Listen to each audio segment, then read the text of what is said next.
Mother, man. G'day guys, this is Mick. Time to break out some straight razors on Murder Metal Mayhem. Spreading faster than a case of the clap in a trailer court. Able to shatter eardrums within a 666-mile radius.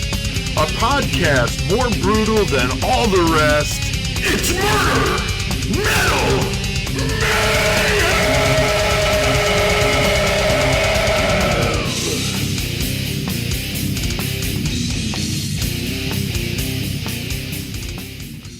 All right. Yeah, what the hell's up? Hell yeah, man. It is Tuesday, and that means we're throwing down a brand new Murder Metal Mayhem. Right. In Horns High Studios for the Horns High Podcast Network. Chris, episode 222 going down tonight. Man, fucking 444 more to go. That's right. That's right. And of course, I got you, Chris, here with me in Horns High. Joey, you're over there in the 419 studios in Toledo. How you doing?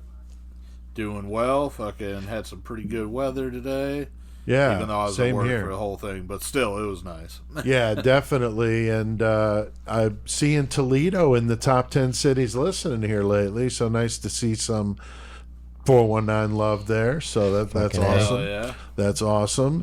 And yeah, it's just been, nice to have spring here and kind of, decent weather, I think, for this point. A lot of storms. I've been enjoying it. A lot of crazy storms. Lightning storm we had the other night was awesome. Yeah, that was pretty intense. That was intense. All right, what T-shirts we got on, Chris? It look like you got some sexy duds on over there. This friend of mine fucking ordered a shirt, and unfortunately it didn't fit him. Yeah. So I got this sweet-ass fucking blood red throne shirt on, full design, motherfucking Imperial Congregation shirt. Fuck yeah. One of those printed all over shirts. So. Thank you, Pete. Hey, no problem. No problem. I like I was telling you, I ordered this shirt from Europe, and sizes run small over there, so I ordered it bigger than I would need it, which is like a fucking circus tent. And anyway, I get it, and I'm excited to see it because it looks so badass in the pictures. And I'm holding it up. I'm like, man, I don't know. That doesn't look like a 4X to me, And I'm like, fuck it, let's try it. So I take my shirt off, and I'm putting it on, and it's like, yeah, this is not going to fit me. So I was going to, or my first thought was to bring it in here and put it on CK or CCK. But I would have had to cut it to make it look like legitimately wearing it. And I was like, man, this is really cool. I don't want to cut this. And then I was just thinking, well, Chris had been mentioning, like, listening to this specific album, Fucking A, dude, yeah. So I was like, let's see if it fits him, and it does. It's pretty fucking decent. I like it. So again, yeah. Thank you, Pete. No problem. No problem at all. Joey, what about you over there? I got the asphyxiator vagina thing shirt. Vagina thing shirt, I love it. Asphyxiation vagina shirt? Asphyxiator. Asphyxiator. Asphyxiator, that was Miguel's band he did before Virulent Excision. Yep. Nice. And then shout out to Miguel, and one reason why I wore this is because that dude has been putting on shows since I've known him. I went to like his first show he put on at Yodi back in the day. Oh yeah.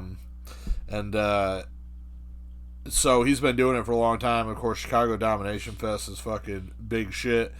So he's always been like the Chi-Town fucking dude, and then now he just up and moved like it was fucking like pretty sudden, and he left Chicago and now he's up in Minnesota, and I think he's going to end up being down in Dallas for whatever he's doing with his work and stuff, which is cool. Oh, wow. But anyway, so just wanted to shout out Miguel because he's been the homie and done a whole lot of shit for metal around that area, and he's departed the spot. So, of course, he's still going to do Chicago Domination Fest this year. Of course, he'll be there for that, but very well might be the last one. No shit. That's crazy. Yeah, I know Low 12 used to play up there at Yodi a few different times. So, yeah, fuck yeah. That's an old school spot for sure for anybody up in that Chicago area.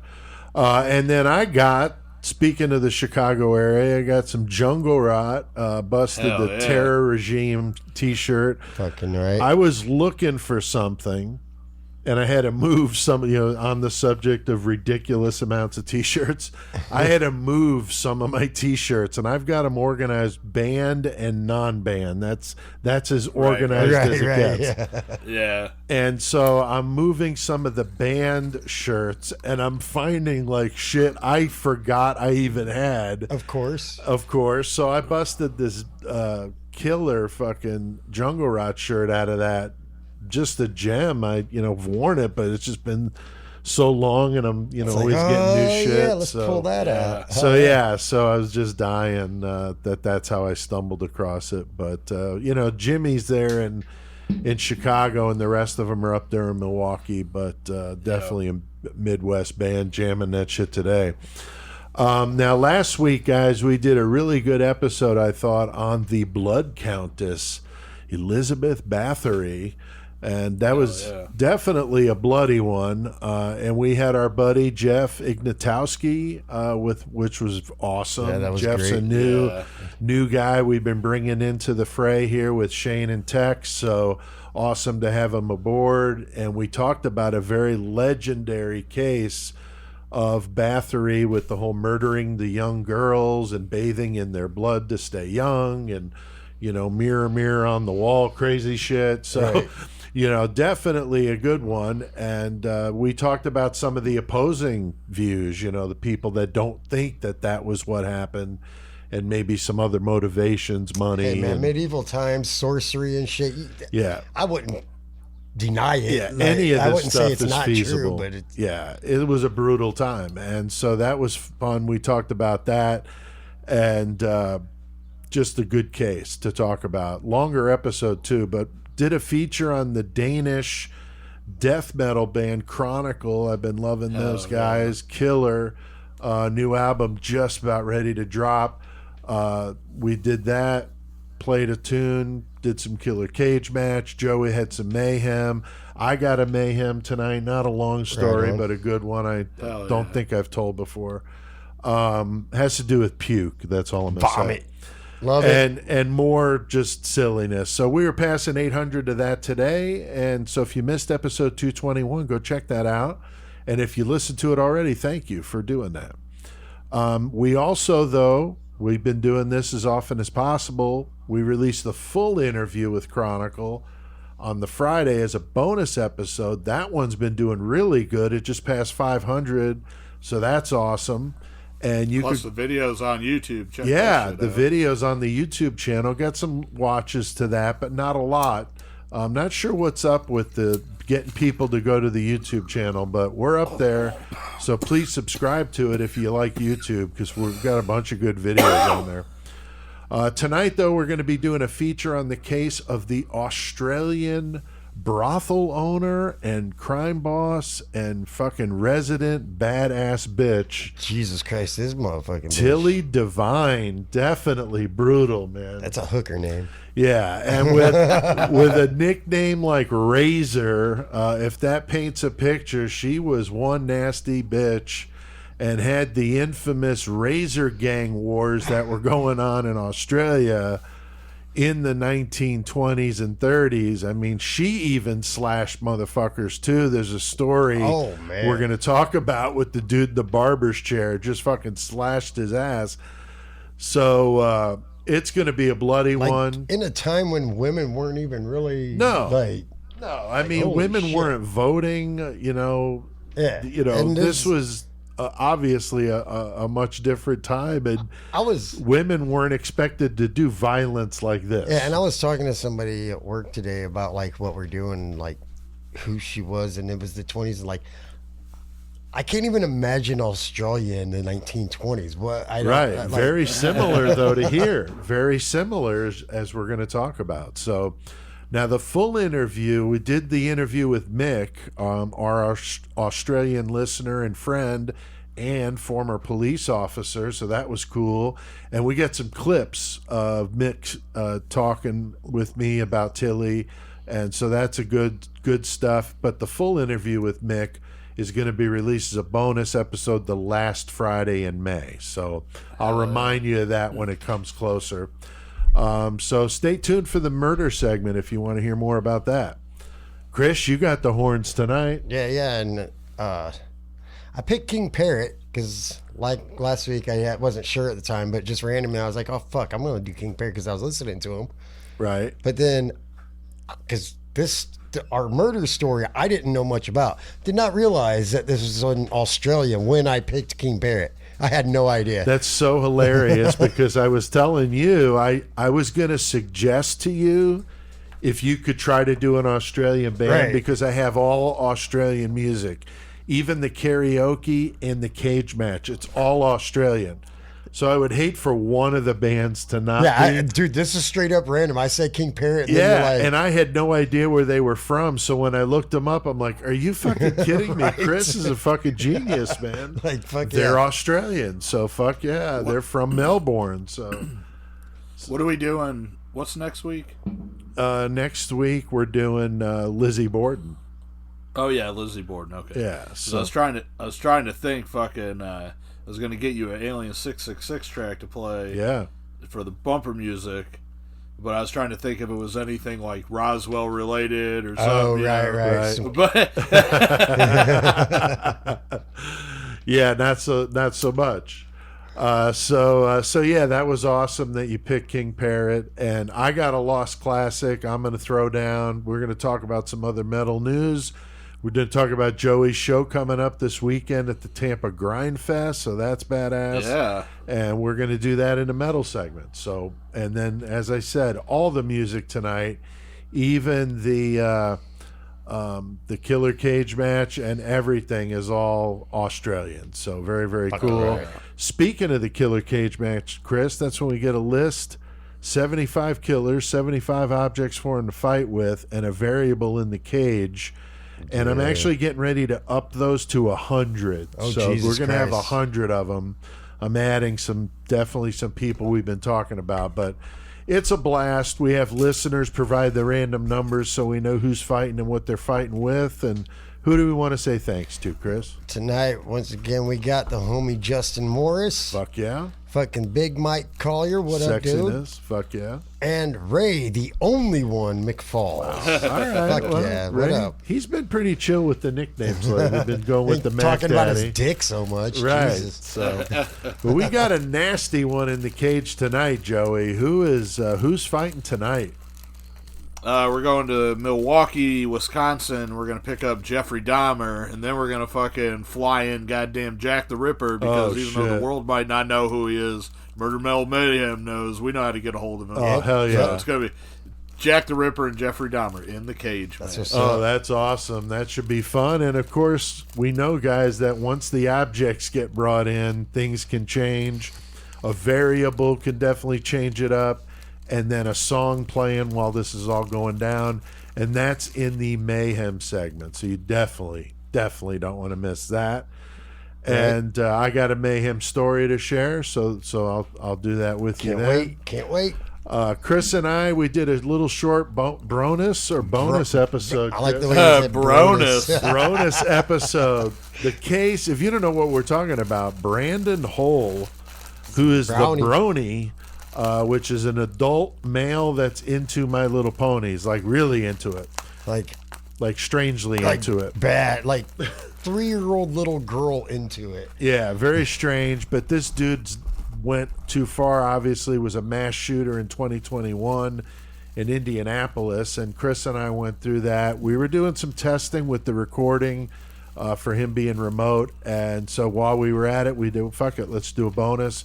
So we're going to release that eventually to the Patreon. We'll keep you posted there. You got some editing to do. Yeah, it was 45 minutes. It was a good short episode, but, talking about the Brony that went fucking over the fucking off the rails. And I went full in on it. Yeah. Yeah, you were all dressed up in a little My Little Ponies onesie with the titties cut out. With the titties cut out. I was just like, what the fuck? So pissed I didn't record the video. If I did some Weird Al parody over Chris's fucking modeling of the fucking thing, I could do Brony like Billy Idol. Brony. Oh yeah, that's hilarious. Yeah, that would be great. So big thanks to everybody, though, that's listening. Keep on spreading that word. We keep tearing it up. This week, guys, we're at 3,300 total listens, so that's fucking awesome. We appreciate it, and keep on spreading the word to everybody you know. Make sure you go to our website, murdermetalmayhem.com. Get all kinds of cool merch and some other stuff that's on there.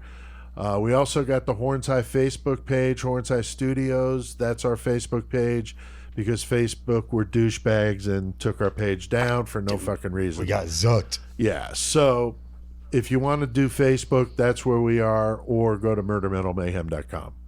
All right, guys, we got a lot on our plate tonight. We got a long fucking flight ahead to the land of Down Under, the land of Oz. So I just want to avoid getting slashed with a fucking cutthroat razor in the process. So, God Chris, damn. We need to fucking do some cocaine, pimp some whores, and get our razor fight on.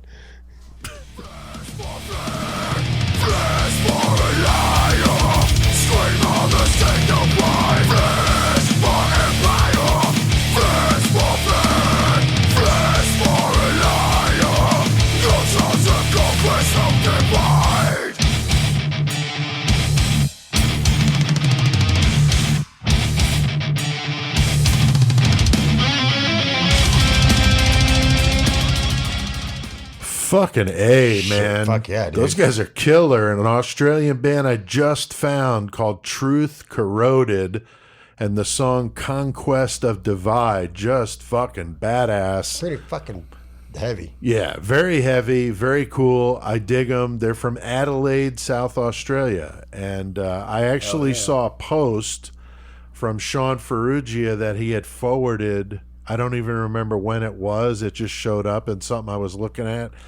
And it was this band I never heard of. So I'm like, well, if Sean digs them, you know, I might, you know. So I went and checked them out. Like, holy crap, you know. Really, really dig it. So definitely going to set the tone tonight. Playing some good old Aussie metal here and just tearing it up. So that's the first one. Tonight, guys, we're continuing in our Murdering Moms of May episodes with another fucking brutal one, man. Definitely a mean bitch. And we're talking about the gangland leader, Tilly Devine, and as Chris said, perfect fucking hooker name. Infamous razor wars of 1920s and 30s Australia. Fucking that's terrifying. It is. I mean, to me, that's more fucking terrifying than a gun, man. Right, like, wow, dude. that hurts. You know, that could fucking shit could get cut off when that's going on. You know, it's not good. That's just like. Could you imagine just like all of a sudden out of nowhere, it's just a brawl. Everybody just whips out straight razors and just slashing like, fuck yeah. What the fuck, it's man? crazy, man. Remember, what was Gangs of New York? Remember Yeah. Oh, yeah. And they all came out with the fucking knife. Dude, that's some scary, brutal shit, man. It is very brutal. And so she's nicknamed Razor or Madam Razor, among others. She had several good nicknames, but some good shit there. And the Australians were great with the mobster nicknames. So if we do more of these stories, there's some really good ones. And her story is just one of dozens we could do. Very brutal story. She was a key figure in that era of gangsters in the Sidney area in Victoria. So we're going to discuss her sordid life, her husbands, her rivals. Or I'm sorry, Sidney's not in Victoria. Originally, I thought she was from the Melbourne area, but I'm sorry, she operated out of Sidney, which is New South Wales, I believe. We'll discuss her sordid life, the husbands, the rivals, and all sorts of straight razor slashing tonight, and perfect for Murder Metal Mayhem, for Moms of May. So let's dig into this shit. Chris, we've done some good Australian episodes, but now we're going gangster. Australia. We've done gangster shit, we've done Australian shit, but never combined. Yeah. And the fact that it's like we were saying, like a female gang leader in the 20s. Right. like I had no idea about this bitch until you guys brought up that we were doing her this month or whatever. Right. I was just like, God damn, she is a mean bitch. I mean, I did some research or whatever, but man, There's a lot out there that I don't know about, I'm sure, but yeah, holy this shit, is a she's really fucking interesting story, violent. and like I said, we could do a dozen or more of these easily. But Joey, what about you? I mean, what did you know about Tilly Devine, or had you ever heard of her before?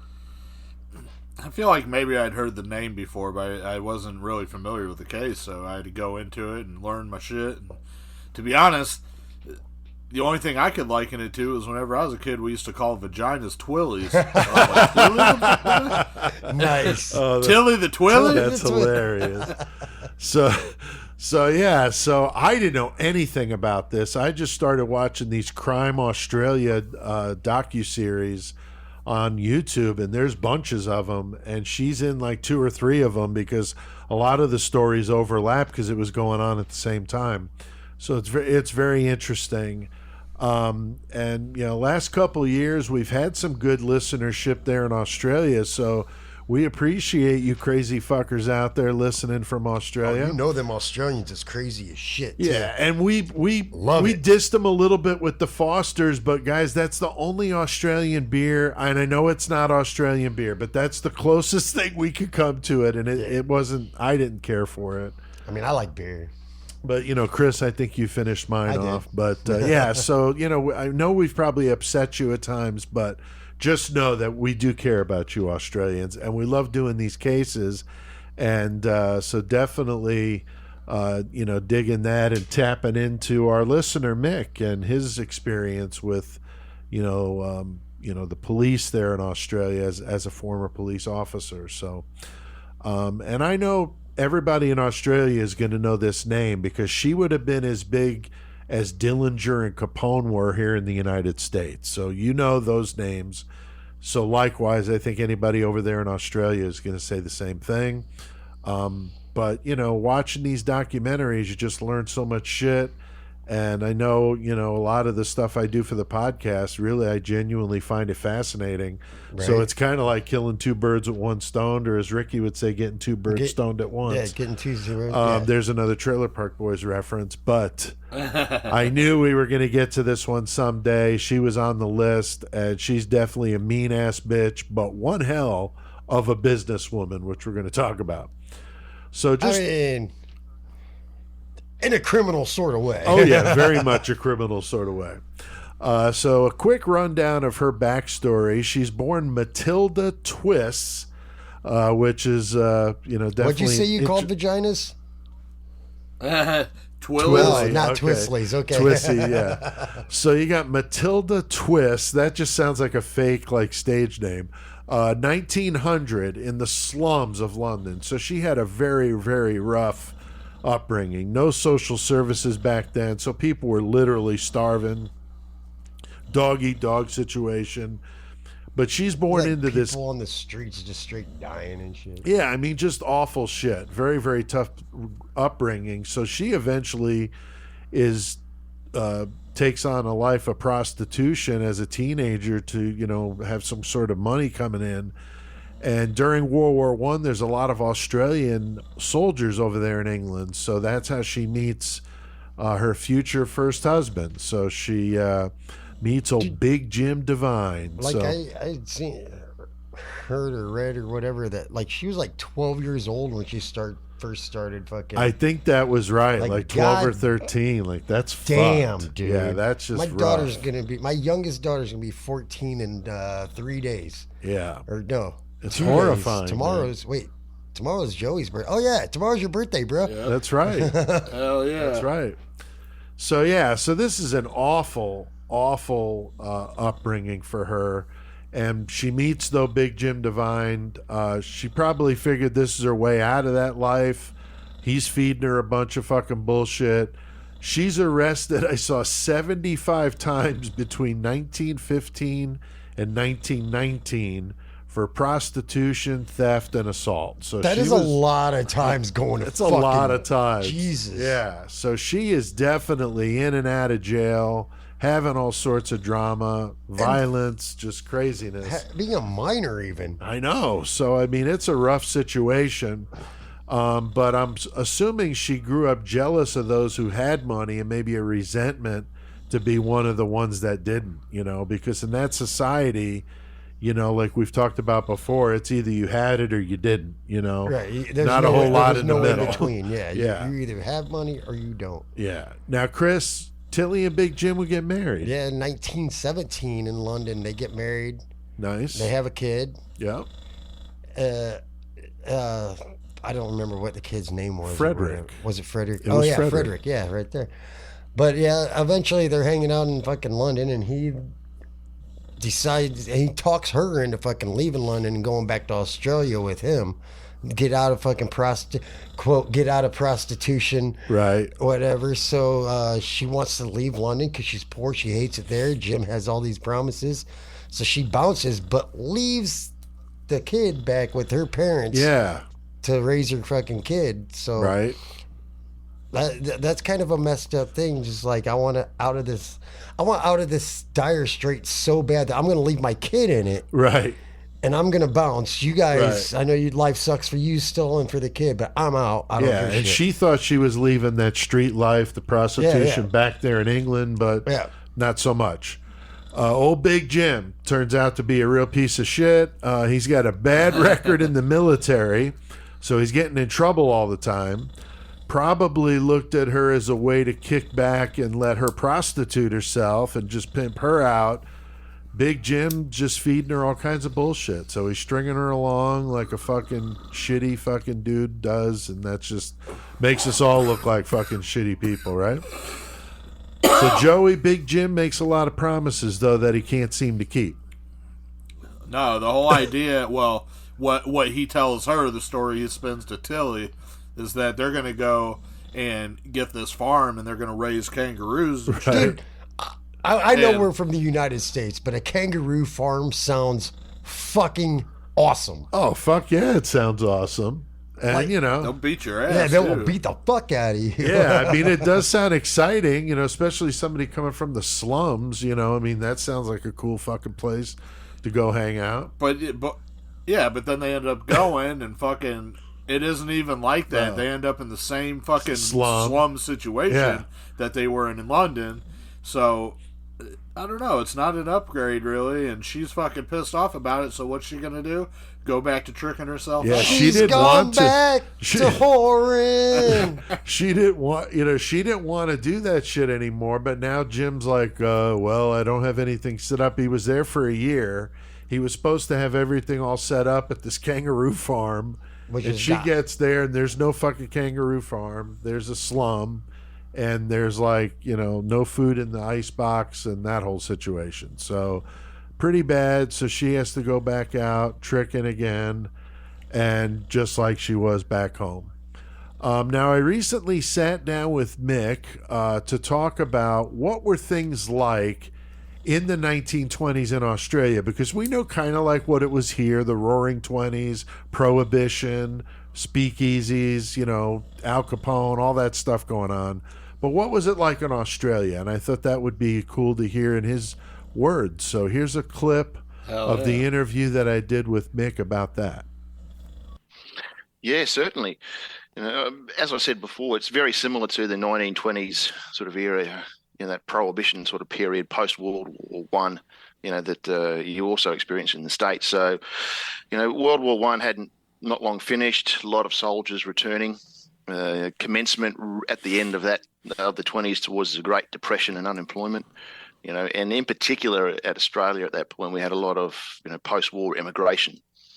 You know, and as a result of that, you know, there was a few changes that took place. You know, some of the things, you know, we'll discuss. You know, but basic sort of things like there was the outlawing of cocaine. You know, it was interesting to know that it was, you know, readily available at dentists and chemists and doctors and stuff. You know, and that obviously pushed the access of it to, you know, organised gangs and underworld. You know, they had the early shutting of pubs and clubs, you know, which meant, you know, the sly grog or, you know, bootlegged alcohol, you know, became more of an issue and a huge revenue, you know, era. Things like the outlawing of, you know, pistols and handguns, you know, which resulted from, you know, this war to deal with cocaine and alcohol. You know, the New South Wales government basically said you can't have a firearm without a license or a pistol. So obviously what that's resulted in is people turning to alternative, right, you know, black weapons market.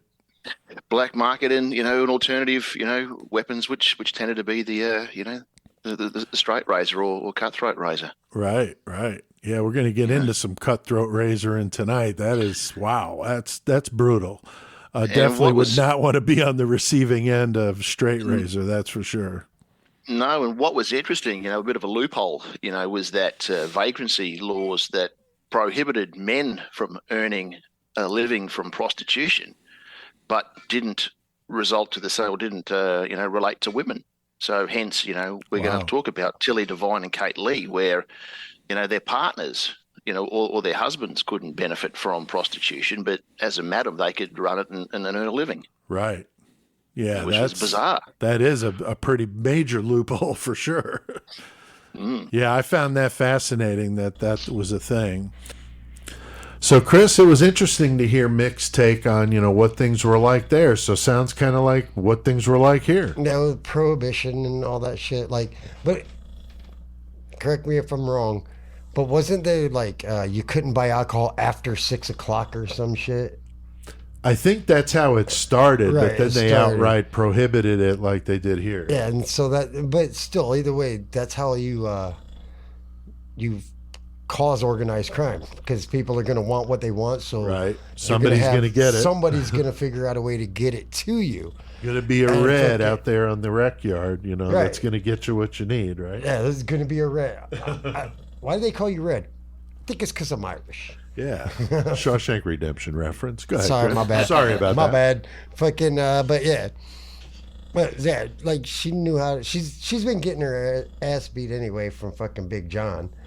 So she knows how to fight back. She grew up in the fucking London streets where fucking goddamn Jack the Ripper been roaming around. Right.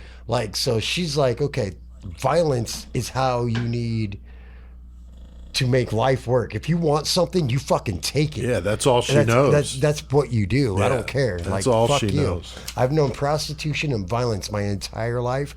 I'm gonna own it. Is basically what she did. Yeah.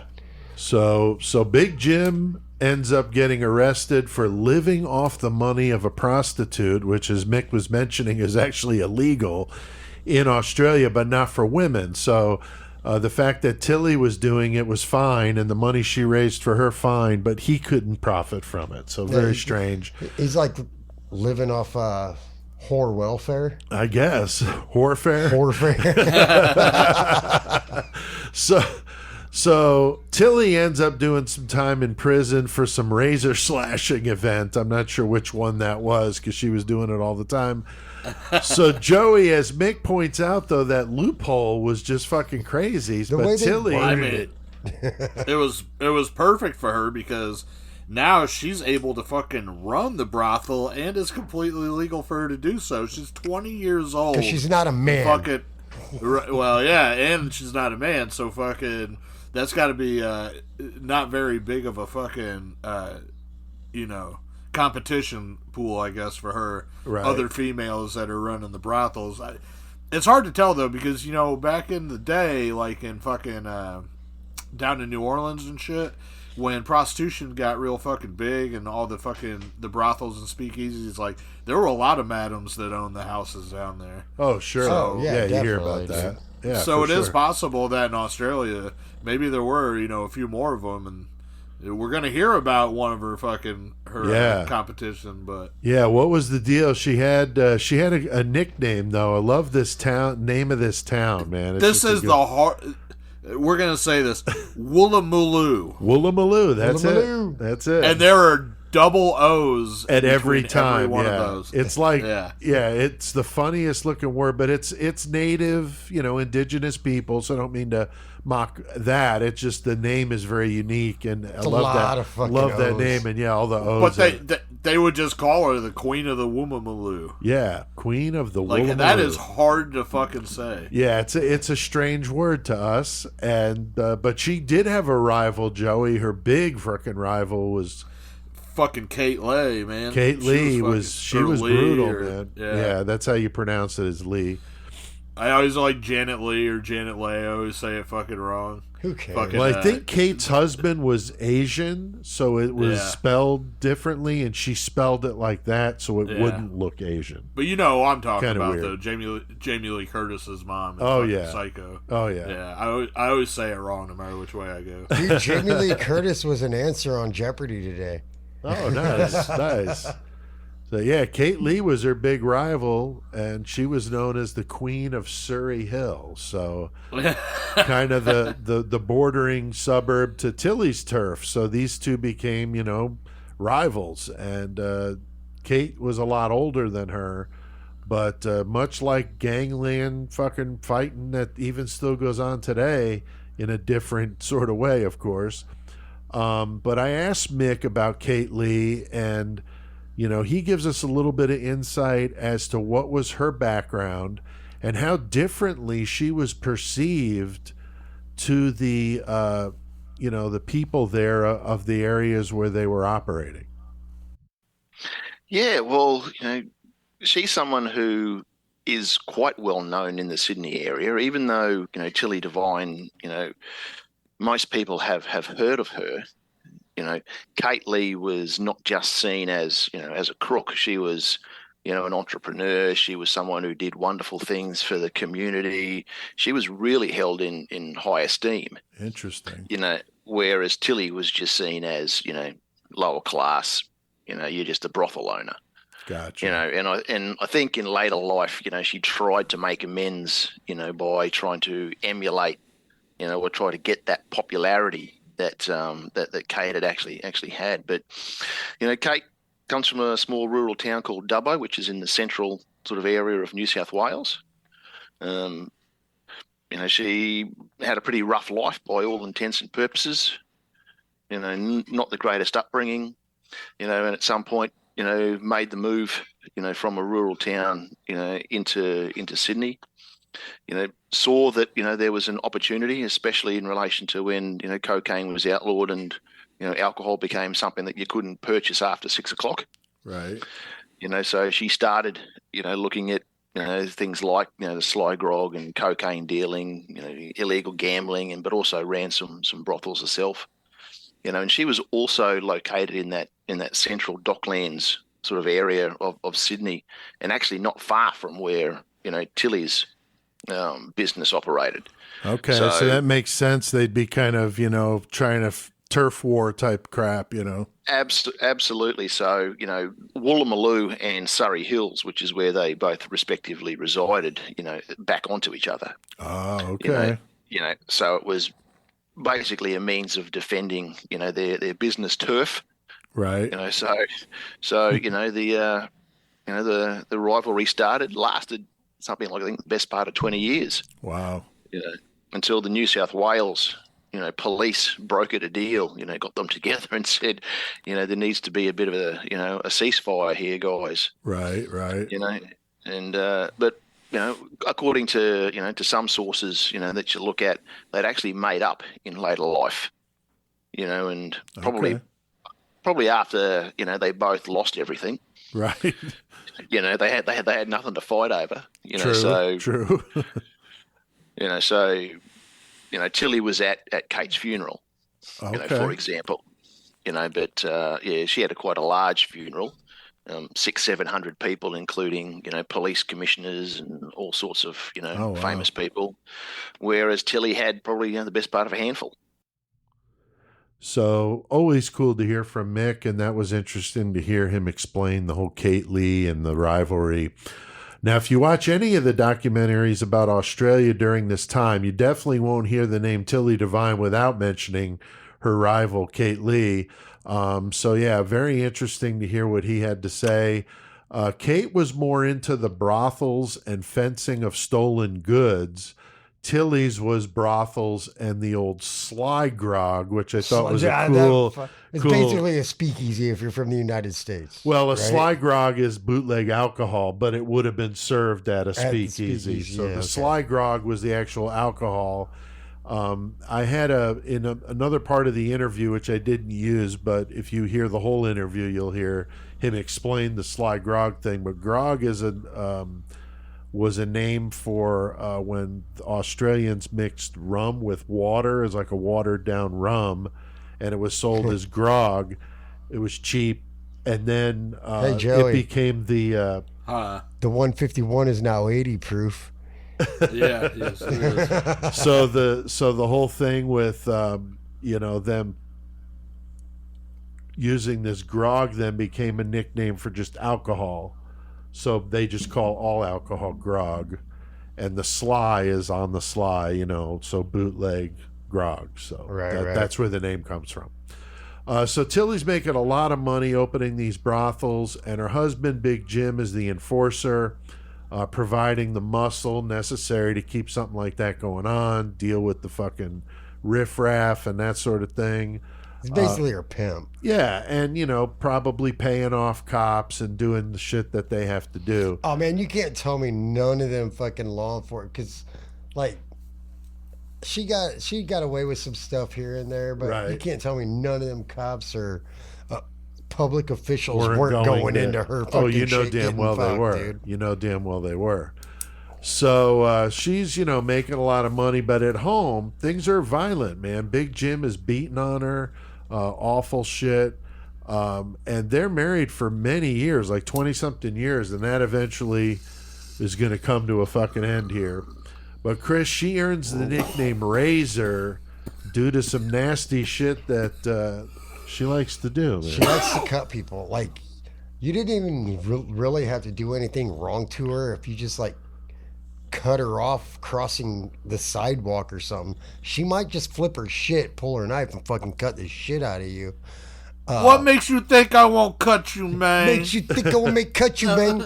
Shit. I'm gonna cut you bad. I wish you don't cut you so bad. Fucking, but yeah, she would get violent real fast. And that was like even in this barbershop, like John got cut, right? And he came into the fucking house, and she's freaking like, who the fuck did this, bitch? She's like, no, who the fuck did this shit? Right. And he wouldn't tell her, so she goes into the damn barber shop and in front of all these motherfucking dudes is like, no, you motherfuckers are gonna tell me. And I can't remember what got said, but she turned to this dude in the fucking goddamn sitting in the chair, and just starts cutting the fuck out. Like, straight razor. It's a straight razor in a barber chair, ironically. Exactly. Fucking, but like, exactly. she ain't giving you a shave. She's fucking tearing your face off. I hope nobody dude. wasted fucking 9 fucking aprons. Nine fucking aprons. 8 aprons. Wasted 4 fucking 8 fucking aprons on this guy. So I love the way the Australians call it the cutthroat razor. That's so much more brutal. But it just sounds weird to us because we're used to saying straight razor. Means the same thing. Definitely some nasty shit. And we're going to try to get into the Razor Gang stuff here in a few as this continues to unfold.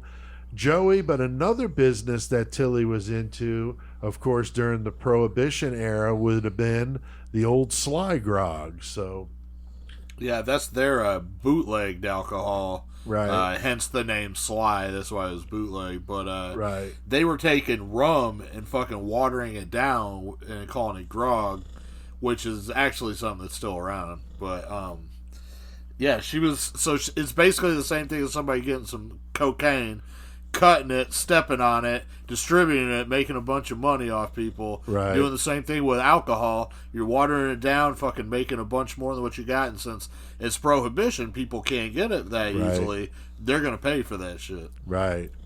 So, yeah, I'm sorry I got into that in my other discussion. I knew it was in the notes somewhere. Yeah. No, it's hard not to fucking do that sometimes. Yeah. So I asked Mick about the Razor Gangs and how that became a thing, because, I mean, it is some, like we said, up close and personal straight razor shit going down. And it would be the perfect thing, though, for Tilly to get into. And here's what he had to say about a law that passed there in 1927 to make owning a gun illegal in Australia. So hear this out.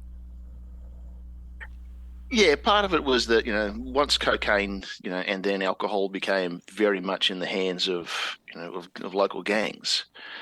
There was a few incidences where, some warring factions essentially were using firearms or pistols and shooting each other. So the New South Wales government, did a bit of a crackdown, and said, you can't have a pistol or a handgun unless you're licensed, and impose some pretty severe penalties, at that point in time. Right. So you're looking at 1920. So I had a bit of a look at what the penalties were. So they range anything from, in those days, 50 to £100 fine or 6 months in prison. And given that, in the 1920s, the average wage of someone was only £200 a year, right. half your yearly wage is gone. Right. Just for possessing a handgun. So sure. as a result, they needed to turn to something else, and straight razors were it. Hell yeah. So, famous razor gang fight, though, I read about in 1929. 40 or 50 guys hacking each other in the fucking streets. So brutal. I can't even imagine how many stitches were dealt that night. Patching these motherfuckers up, man. That'd be where the money would be, is the person stitching them up, Yeah, like, no, $5 a stitch. $5 a stitch. So these razor gang wars are going on. Tilly's empire continues to grow. She's providing these call girls to politicians, business owners, just what we were talking about, Chris. And of course, that means she's got all kinds of dirt on them. So yeah. And damn well she was shrewd, and she would probably use that shit to get people to do what she wanted. I guarantee it. And, she would, definitely, if you were dealing with her, not only did you know she was a fucking crazy bitch, but you also knew she would be the first one to go to the papers and just fucking tell them what was going on and, make you look like shit. She'd also be the first one to go to the mattresses. Yeah. Right. And, the spouse would hear about it, just not good. So it's very lucrative, the business that she's involved with. Truckloads of money coming in, like Walter White fucking type shit, right. During the Depression and yeah, shit, where most people are literally starving and in soup kitchen lines. She's making a mint, wearing flashy clothes and jewelry, had rings on all her fingers and rings on her toes. I don't know, that Sweet Gypsy Rose fucking song. Tony Orlando. I was just throwing out that fucking random reference. She had drip game was real. Yeah, and she had an armed bodyguard named Skinny, which I thought was great, who went everywhere with her. So, like I said, the Australians were good with some good nicknames here. Another thing that Tilly was into was drugs, namely cocaine. Cocaine. I want to try me some of that cocaine. And she would get her girls addicted to it and then pay them with the drug and tell them to sell what they weren't using to make some money, which is a fucking crazy fucking trap to be in. Yes, it is. Cocaine is huge at that time in Sydney and in Australia. And Australia is actually the second highest users of cocaine in the world at that time. So that's crazy. In the 20s. Though. Yeah. You think about cocaine, you think like the 70s and the 80s. Right. You don't think about the 20s. No, I really don't. But they were saying that the jazz age seemed to go hand, 20s. Yeah, to go hand in hand with the people staying up at all hours, doing coke, partying. Tilly's using drugs like this on her help to, trap them is just fucking insidious. And these girls are, of course, dependent on her, so they're not even thinking about trying to get away, because if they do, then she's going to fucking slash them, and they don't fucking want that. Which is crazy. This is the exact same shit that's going on with pimps and hoes in the cities nowadays. Right. Like, and that's where she came changed. from. And she came from that. Like, so she knows, that's what makes Nothing's changed. Even more fucked up. And you're exactly right, Joey. Nothing's changed. Now, Chris, another thing we see all the time, are these prostitutes that are trying to feed a drug habit. Yeah, they're already a lot of times these chicks get on drugs, whatever, and then they're stuck. And then they gotta get that fixed, and they don't know what else to do. So somebody out there is like, well, if you do this for me, I'll give you this. Right. So now they're stuck. Like you said, stuck. And so Tilly uses this to her advantage for real. She even said if you don't just fucking take these drugs and sell them on your own to make your money, that pretty face is not going to be pretty no more, and nobody's ever going to fucking touch you again. Right. And now you're fucked. Exactly. Not proper fucked. No, not at all. And you know she means it because she's doing this shit all the time, she will not scaring them to hesitate. death. She will not hesitate to cut your face and fucking. Now you can't get drugs, you can't get any money because nobody wants you because you're disfigurements. Yeah. The fucking mental shit she's doing to him as well. Like, it's terrible. She's very manipulative, and in one of the psychologists that I watched said she showed signs of psychopathy, which of course, you know, we've talked about this a lot, the whole not having really any feelings. But I wonder if her brutal childhood and being forced into that life of prostitution and violence had maybe more to do with it than, you know, some sort of psychopathy issue she had as a... I have no doubt. She went numb at a very young age. I don't know how that wouldn't affect you, but maybe there was a little of both, you know.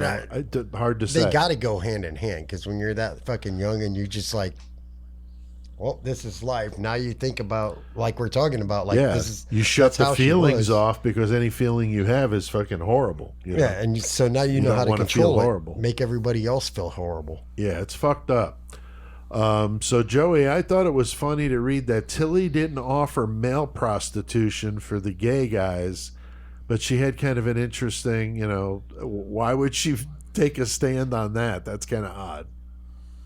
Yeah, I don't know. Everybody has their own. She drew the line there. Yeah, either possibly she was against that for whatever reason, or maybe she just didn't at that time. I mean, we're talking about a different time. Maybe she just didn't think it was right morally. And I'll tell you, fucking being locked up and, you know, hanging around with some gangster ass motherfuckers and dealing drugs and meeting gangster ass motherfuckers on the streets and shit. And there's just like so many that I met that are like involved, exactly like you just said. They're involved in all this bullshit, all this sketchy shit, but at the same time, they fucking got their cross on and they're fucking, you know, believing in God, and they got like certain shit that they won't do. Like, oh, I would never cross that line. It's like, but you're smoking crack with your daughter, you know, or whatever. It's just like, it's just weird. Yeah, some people got their own fucking standards, and for whatever reason, they can justify that everything else they're doing is, you know, maybe like in Tilly's version, her whole life she's been forced to hustle anyway to even survive. Right. So she's like, fuck that. There ain't nothing wrong with that. Right. Because that's what I need to do. Otherwise, I couldn't even live, you know? Right. But the other part of her is like, but I do have this moral side that believes in this, this, and this, and I can enforce those and control that in my life. So, I don't know. Yeah, it's weird. You wonder what the motivation was there for whatever reason. Yeah, she just drew the line at that. So at this time... Hold on. Go ahead. Was that during their depression or whatever? Like, when World War II had started, right? Then all the U.S. soldiers came into the fucking... Yeah, that would have been in the 40s, so that would have been after this. Yeah, okay, all right. At the, you know, as she gets older, that's what was going on. So at this time, though, she's in her 30s. The money's coming in. She's buying up real estate now, luxury cars, flashy clothes and jewelry. She's using her wealth to pay the bribes to the cops, to the politicians, to turn the other cheek so she can keep doing her thing. So many similarities to what was going on here at that time. It's just really interesting. Prohibition was really the cause of it, you know, and like Chris said, kind of giving license to the underground, you know, criminals like organized crime. Tilly Devine comes in, you know, she's fine with getting this bootleg alcohol, or as they would say, the sly grog, for people that want to drink. And they had speakeasies like we did here. And she's running an empire with like World War II going on. Yeah, that's so I mean, so she is like at the height of her popularity when World War II. Right, and all the fucking all the soldiers, American soldiers, because they used Australia for, I can't remember exactly what they said, but yeah, there's all kinds of American soldiers in there. So she's just like bankrolling. Yeah, dude. money just pouring in, and but she loved to steal. And it was like funny. We talk about that with like, Charles Ang, the compulsive kind of urge to steal. And she had the same thing. The most trivial shit, they said, she would steal, like a pen or a spoon. She just see like a just homeless really weird. dude. Just see a homeless dude fucking and just like steal whatever the fuck they had. Yeah, slash them and take whatever little money they had. Like, just I mean, it's fucked up. So she's got all this money, but she's doing stupid shit like that. It's just really weird. When you think, anybody listening, when you think about this and you hear how we're talking about Tilly here, and you talk about she's going around manhandling everybody, it isn't like she was a big old hoss of a woman either. No, she was little. She was small and she was attractive, whatever. She just like... She wasn't Catherine Knight. She was not Catherine Knight. No, she was Dude, Catherine tough, Knight and fucking Tilly in a knife fight? That would be brutal. Fuck. That would be brutal. So yeah, I just thought it was funny with the trivial stealing thing. Maybe, that whole issue she might have had being resentful of those that had. I don't know. So, Chris, I was wondering if, like, when you hear the word prohibition, do you start to get into, like, a PTSD type thing? I think more Does that like... really upset you to think about such a thing? I think more like pro-inhibition. I just didn't know if the nation, like, that word, just, like, alarms I look at it, on. I'm like, people in the 20s were dumb. Al Capone had it right. Sell some booze. And you'd have, your own sly grog there, I mean, we Nation fucking grog. I mean, I would definitely do some fucking goddamn popcorn Sutton shit and build a still. So, Joey, Jim and Tilly, they get divorced. What happens there, man? In 1944, their fucking marriage was fucking ridiculous anyway, so... Right. She fucking basically slashed him with the razor like she loves to do. Right. Told him to get the fuck out, kick rocks. And what happened was she caught him in bed with the housekeeper. Yeah, so not good. Maybe he's lucky that he fucking even walked out of that situation at all. I mean, honestly, true. yeah. That's true, man. But anyway, so she ends up fucking... She's with another Australian serviceman a year later, Air John Parsons, and she ends up marrying him. Right. But, of course... She's the badass in that relationship and fucking calls the shots, though. Right. Yeah. I mean, the thing is, though, is that fucking she's not going to stop with whatever she's doing. No. And this new guy isn't going to magically be like her fucking, key to fucking everything being okay, and it's not. Right. And they're also terrible together, toxic, and she ends up fucking shooting him in the leg. And the whole reason that she shot him is because she thought that he was dancing too closely to another woman. Yeah. So she's got ridiculous jealousy issues. Oh, right. yeah, I'm a little taking your bit. dancing And he legs. still marries her. Like, what the fuck, He did. dude? Like, get He the did, fuck but he away. did. Yeah, and he didn't fucking turn her in, so No. I don't know if Now, you guys, by that time... I'm sure you guys saw like the one documentary, the interview with his nephew and shit. Yeah. Like he's talking about like how like she was fucking pretty nuts. Like Right. Oh, yeah, for sure. Yeah, they had some really good people they talked to on those. That whole series is just really good, and they do the reenactments very well too. I really like that. I was trying to think if maybe he didn't have to turn her in about the fucking gunshot because maybe she was able to extract it and sew it up herself. She'd been given so many stitches for all the knife fucking wounds and shit all them years, It's possible. She was probably a badass at it. Yeah. She's probably like, don't be a big pussy. It's fine. yeah, home surgeons Yeah, like exactly. Just "'Tis rub but some a dirt flesh on it. wound." You'll be fine, huh? So, but these two, they stay married for 13 years, and he ends up dying of cancer in 1957. So things are starting to decline now for Tilly. It's 1955. Just before the second husband dies, the old tax man comes that's calling. where once again, look at Capone. What got Exactly. Capone? The parallels here are unbelievable. 2,000 or 20,000 pounds they said she owed in unpaid income tax, and for us Americans, that is $225,000 US dollars in today's money. So that's what we're talking about. So this forces her into a bankruptcy. So similar to, other U.S. gangsters, like we were just alluding to, yeah. Al Capone, there you go, tax evasion. But Tilly does not end up going to prison over it. But she did try to mend her bad name, as Mick was alluding to in one of those clips, by trying to do better things as she got older and very philanthropist, oriented and giving money and so forth. She's trying to be a socialite. Who was that one? It was basically the same kind of... Oh, Heidi Fleiss, right? Yes. She did that shit here in the U.S., basically the same kind of shit. That's true, Joey. I forgot about her. True. Yeah, I didn't even think of that. Yeah, she's a good one to do, possibly. She would be a good one to do like that, for sure. I don't know about these days. Maybe back in the day. So she's trying to blend in and be, all socialite, but they don't really accept her, not like they did with Kate Lee.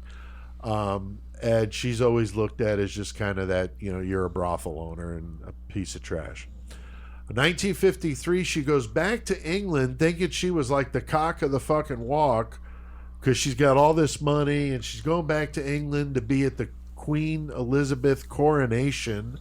Dude, a huge fucking global event, right? All these fucking fancy name people. How fucking crazy is that? You're the mob. I mean, that's what mob bosses do, though. They go to government shit all the time, right? Like they're on political sides. So I know she was just in England for that. But do you think she ever saw her fucking son that she left there? No, I don't believe she did. So they just kind of like they weren't impressed with her over there, right? Like she thought they would be. So she comes back kind of dejected. She's selling off her properties. She sells the last brothel in 1968. Her health is in decline. She's not able to compete in an organized crime at that age with all these health issues, dying of cancer. She's got bronchitis. I mean, she's a mess. She's 70. Her life has got, all sorts of drama, violence, mountains and mountains of money. But in the end, this is what she ends up, basically penniless. But like 95% of these criminals, they end up dead or in prison. Right. I mean, they don't usually have like nice retirements playing shuffleboard, I'm still here. Not like that. So too much of a spotlight eventually is the downfall for people like this. Very flamboyant. Like I said, I would compare her stature to a John Dillinger or Al Capone, the same as with Tilly Devine. Her son Frederick apparently had 2 kids of his own, but I don't know much about how he turned out. Hopefully he didn't think a whole lot about the mom that left him behind and had a good life. It's like, oh, you left me on purpose. I had to fucking I had to get raised through the slums with my grandparents that you left me with. Yeah. You bounced. Look at you, fucking diamonds all over your hands and shit. You're fucking balling. You can't even help us out. Fuck you. Yeah. But, it was interesting, though, Chris, how her death went relatively unnoticed, but Kate's was like, this huge thing. Which is weird because, like, Kate did fucking, like, charitable work, but honestly, Tilly did, too, as well. She did do stuff to help. Later, she did, and Kate was a lot older than her, so she had been doing it. Right. So the public looked at her a lot differently than they did Tilly. But yeah, there was, like, not very many people at fucking Tilly's funeral. No, just a handful is what Mick said. So it was there wasn't hardly anybody there. No. I mean, I guess when you're a fucking violent woman like that, just running around with a fucking cutthroat razor, right, and just slashing anybody who gets in your way, I can understand why people be like, why would I want to go to her fucking funeral? Exactly. Dude? That's bullshit. Exactly. Put her on the ground. She's gone. She's done. I can get that. Yeah. I can walk the streets and not worry about getting the fucking cutthroat razor. It's the fucking female Jack the Ripper in fucking Australia. Fuck you. Now, Joey, I did see there's a couple of bars that were named in her honor. Did you see that? Yeah, fucking. She became, a national name over there, and they had Tilly Devine's Cafe Gallery, yeah, and that's in Canberra, yeah.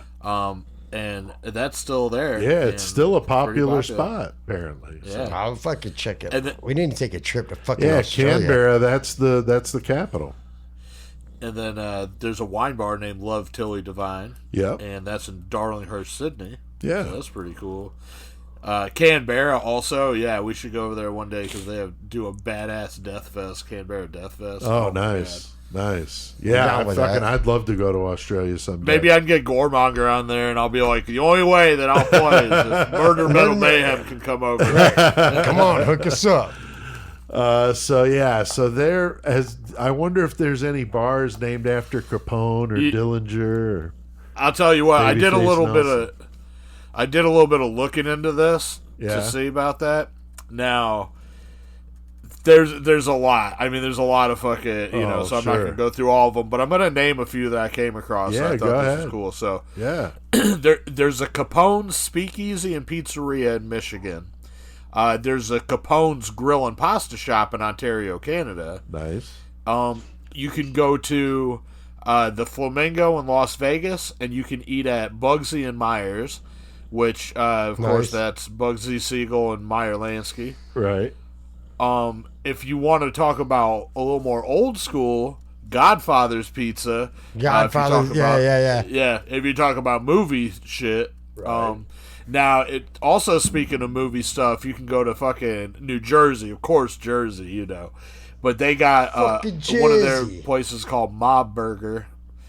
Mob Burger. And then Mob Burger, which is 2 blocks away from Goodfellas Pizzeria, which is also 2 miles away from Corleone's Pizzeria. And then there's also Soprano's Pizzeria, so you can fucking find tons of that All shit. kinds of around mobster shit, yeah. Oh yeah. yeah. And then the last thing I was going to say about this, and I thought this was interesting because I had no idea. Now, Little Caesar's Pizza, of course, their logo dude is the little Roman guy. You know what I'm saying? Right. Their mascot, everybody knows that. No, Little but- Caesar's Pizza's come up is massive. Yeah, but Little Caesar is also the name of a 1931 fucking drama that was one of the first movies to feature a big screen memorable gangster, Caesar Enrico Bandello. So Cool. a lot of people that are into fucking Really? like, I guess Tony Soprano, one of his favorite movies in The Sopranos was Little Caesar, and he was watching Right. that shit. So, Right. Anyway, so that's pretty cool. That is little cool. background on that. That is really cool. Some gangster shit. So in the obituary for Tilly, they ran that in the newspaper. It sums it up pretty well. A vicious, grasping high priestess of savagery, venery, and whoredom. Wow. Whoredom. That's fucking brutal. That's It what sounds they like they're put- talking about with some of my ex-girlfriends. I know, right? That's what I'm saying. They would put that in the fucking newspaper as her obituary. That's fucking awful. So that's some brutal shit. And Tilly Devine, definitely one of the most brutal. And so she qualifies, I think, guys, as a murdering mom of May that we love to do. So, Fucking A, so dude. there you have it. Anything to add to this one, guys? Chris, Joey, anything? Tilly Devine. Not me. I don't got anything. I'm good. All right, very cool, very cool. Yeah, it was just fun to do some research on this one. The Australian Crime Stories series is fantastic. It's on the True Crime Central. Yeah, I'm gonna fuck you up again. I had to do it. True dude. Crime Central channel on YouTube. So if you go to that, you'll find these Australian crime stories. There's a whole series, outstanding. There's a lot of stuff on her. There's the book Razor. I don't have it, but it's written by a guy. Love this, Larry Ryder, just like it sounds. Ryder, Rwriter. And it's about Tilly, it's about Kate Lee, it's about this whole thing we've been talking about with the Razor Wars. So if you're into that, you can get it on Amazon. I also saw a book. I don't know this woman's name, and I can't believe with all I researched about this, I didn't find it. Lillian Armfield is the name of the book, but it's about a female detective that went after Tilly. But I don't remember coming across that name anywhere, and I was already way deep in stuff, and I'm Yeah, like, you yeah, know what? it's like, I I'm just can't not going to get- go down no. that rabbit hole.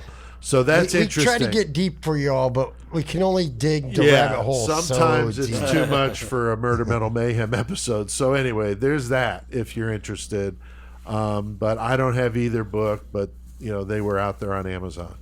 Huge thanks to Amazon to Mick, not Amazon. Jeez. Thank you for dropping off my package. Yeah, yeah, appreciate that. Got the new net for the basketball hoop. Love it. Mick, we appreciate you doing the interview. Love having you on the show. And again, if you liked what you heard, you'll hear the whole interview the last Friday in May, the one I did with Mick, former Australian police officer, 666 Club member, and friend of the show, avid listener. Fuck yeah, thanks, mate. He sends me comments all the time when he listens to episodes and makes hey, I liked what you did here or there. So we appreciate it, Mick. Next week, we're going to go to Massachusetts and another iconic female case. We were doing straight razors tonight, but next week we're going to get even more nasty with some axes murdering moms of May, Chris, and fucking Lizzie Borden. Yeah, that's an old school case right there. It is 1892. It was fucking wicked. Was she a mom? No, but she murdered her stepmom. Okay. So that's the like angle that. with this one. So she she was acquitted of the charges, but there's a lot of controversy. She had kind of the Johnny Cochran of the era defending her. High dollar. Former governor of the state was representing her and really got her out of what I think was probably she should have been guilty, but murdered her father and her stepmother in a brutal axe attack. We're going to be talking some child killing, their mom this next week instead of the other way around. So we're going to have Shane Borchuk, our Winnipeg listener and friend, and 666 Club member. He's going to talk with us about that, so that should be good. He's getting all keyed up about all y'all it. listening, if you haven't noticed, if you want to be a 666 Club member, you can talk to us. You could be on an episode with us, too. You never know. Yeah, we've had other 666 Club members on before. We had Rebecca on. Yes. Like for real. Yeah. So it's going to be a good one. Definitely a bloody one, so you don't want to miss that. Joey, any good page of days for us? I just got 2, but they're pretty good. Excellent. I think there's a bigger one coming up for next week. Okay. But anyway, so the first one Page of Days talking about is prohibition of dying. Prohibition now, and what we were just talking about. Yeah, I know that is funny. That's ironic. Yeah, for sure. But now this is the prohibition of dying, and this occurs when a law is passed that makes it illegal to die in a certain location, be it a building, a site, or an entire town. Hold on. If you just drop dead, that's against the fucking law? Is that what you're saying? How dare you die? Hell yeah. Get up, motherfucker. You're faking it. The phenomenon dates back to the 5th century BC when dying was outlawed on the Greek island of Delos in order to appease the gods. All tombs were dug up and bodies were transported off the island. Those who were close to death were also moved. Death was banned in 1868 on the Japanese island of Itsukushimiya. So stupid. For religious reasons. You can die in Longyearbyen, Norway, but you aren't allowed to be buried there because the extremely cold weather prevents bodies from decomposing. Modern laws prohibiting dying are typically political stunts used to publicize the need to expand local cemeteries, a process that can stall because of bureaucratic red tape and environmental restrictions. But at least 6 towns across France, Spain, Italy, and Brazil have prohibited dying since 1999. So wait. That's fucking insane. Could you imagine, though, you're fucking having a heart attack, and isn't it because they're trying to bring you back? It's like, no, you just can't fucking die here. Yeah. No. How dare you?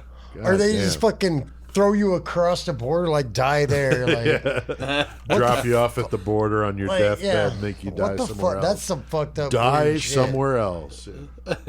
It's illegal so that was to a different kind of prohibition there. Yeah. Yeah. That's fucked up. All right, so the second one I got from Page a Day, and again, thanks Page a Day, love fucking doing these, but this is the murder of Emily K. So, Patrick Mahone, he was stopped by police at Waterloo Station in London on May 2nd, Wait, 1924. Patrick Mahomes, like fucking Kansas City? No. Oh. No, Mahone. Okay, Mahone. all right. I was like, wait, hold on. But yeah, this is the 20s, so we were also just doing a case from the 20s, so that's cool. But he's stopped in Waterloo Station in London on May 2nd, 1924 on suspicion of murdering Emily Kay. The police were tipped off by Mahone's wife, who had asked a police officer friend to check on a baggage claim ticket she had found in his jacket. So the police were waiting for Mahone, who was Kay's lover, when he came to claim his bag at the station. Inside that bag was the bloody knife that Mahone had used to kill Kay. He then leads police to the bungalow in Sussex, where he had left her dismembered body. So he claims that Kay had died accidentally after hitting her head, and that he only mutilated her to save his marriage. A medical examiner disproved that claim, though. Her murder was an unexpected turning point in investigative techniques, because after officers were forced to gather Kay's remains from the crime scene with their bare hands, carrying rubber gloves and wearing them at crime scenes became common practice because of that. Wow. Okay, that's why. That's crazy. Interesting. Could you imagine that gathering with your bare hands, just grabbing body parts? Yeah, that's fucked up. And then being illegal to die in the other one. That's just fucking insane. So, love some Page a Day, though. Always fun to end the murder segment with some laughs. I'll say this, too, and I've said this before on here, but, speaking of that with picking up the body and all that shit, but we had a friend of ours back whenever I was younger that committed suicide at a party in front of, like, everybody. Right. And fucking, they took the body away, of course, and everything, but all the other stuff, like, and all the blood and all that shit, it was there. That was left there. Yeah. Y'all had to clean it. For everybody to clean it. Yeah, that was fucked up. Yeah, I did some training for some guys that did that kind of stuff. And they worked for like a fire restoration place. So a lot of those places do that.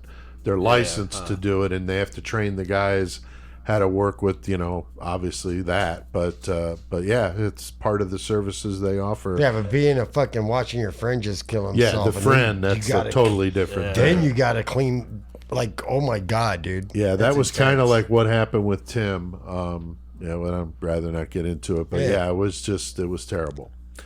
So, all right. Well, there's some good Page a Day for us. So, Joey, I think we've done our fair share of murdering tonight, so it's about time to crank up some metal. So what the fuck do we need to do? Hey, let's get all metal on. CK has passed on. He's not done educating the masses.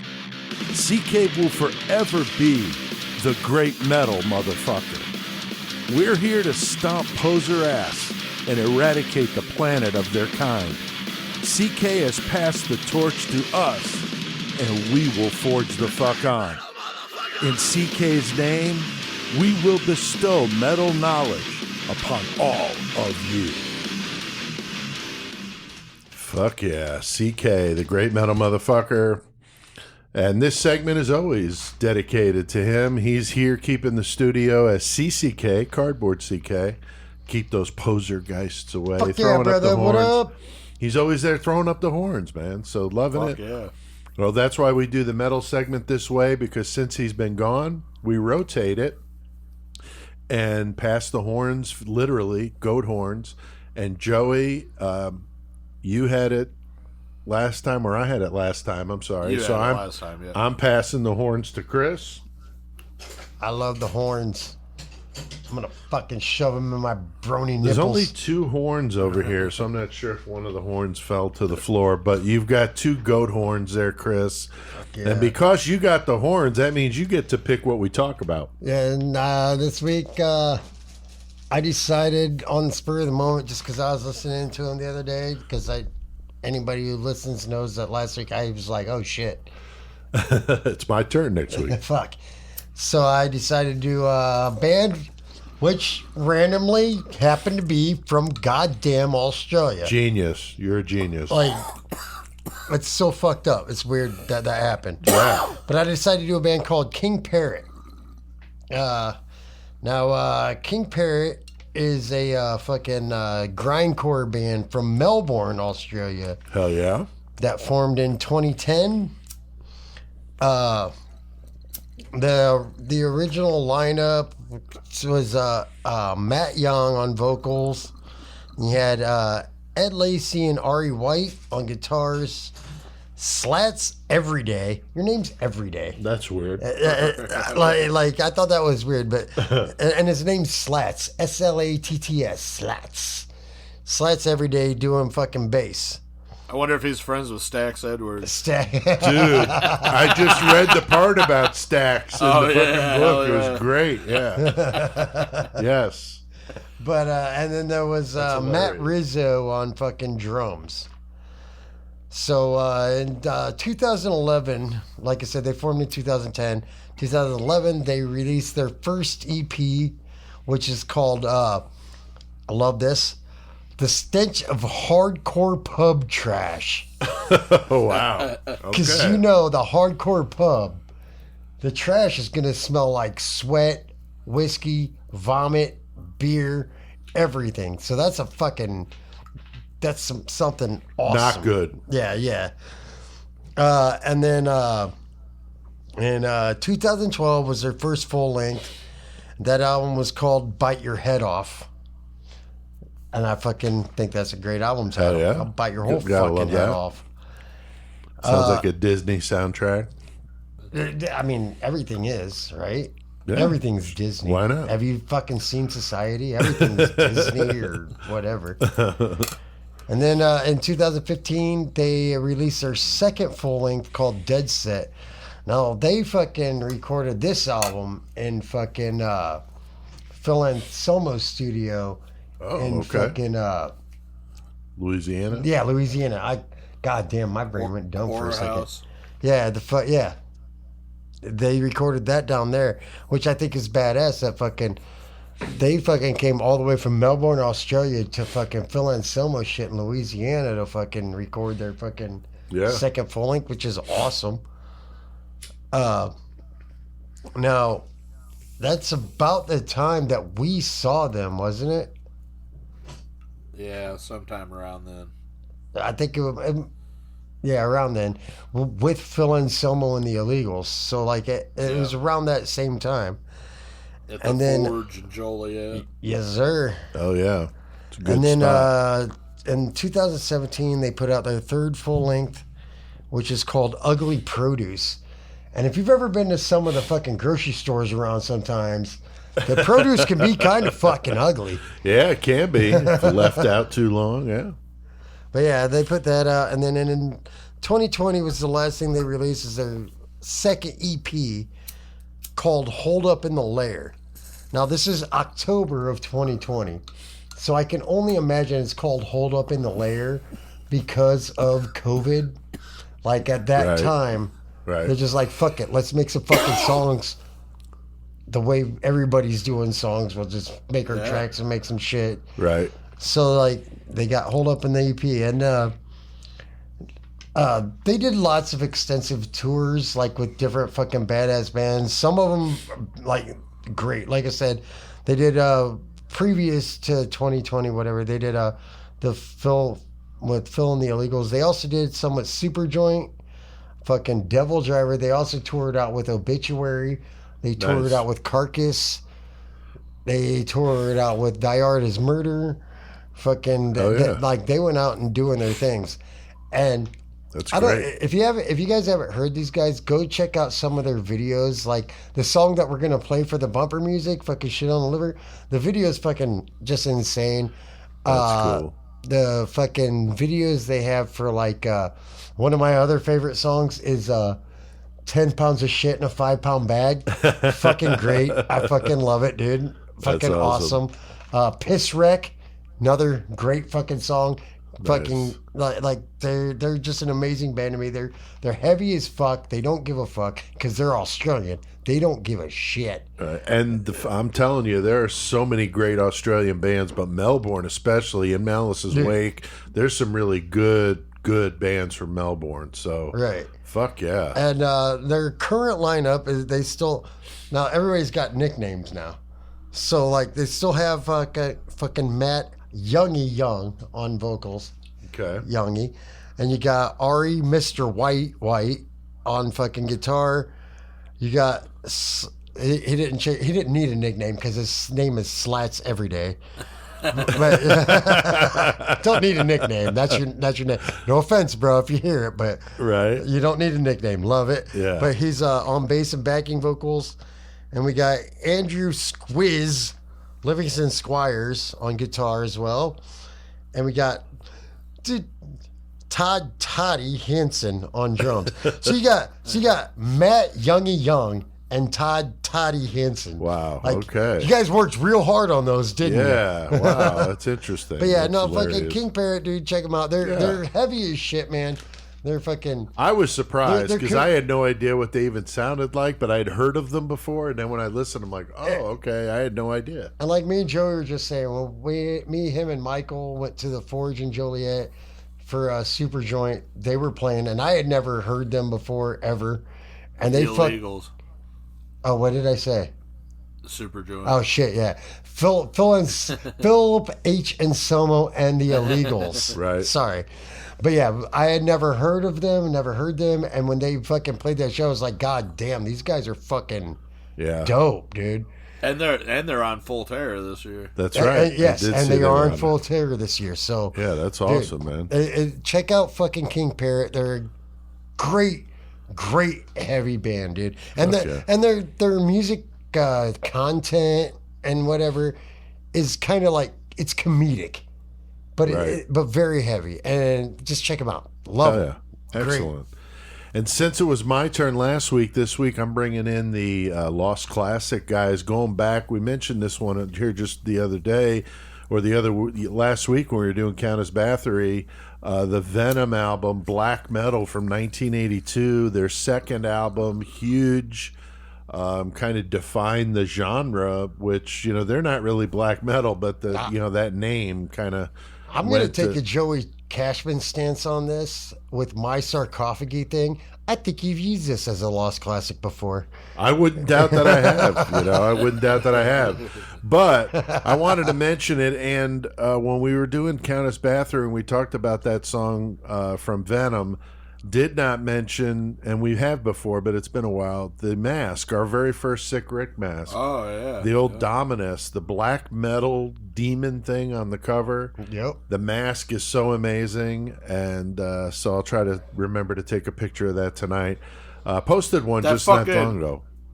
That mermaid thing he did you see that? I saw the layout of the skeleton. Did he post the finished product? He did one before that, and you can see like the final product. Dude, it is fucking cool as shit. Like, wow. Right on.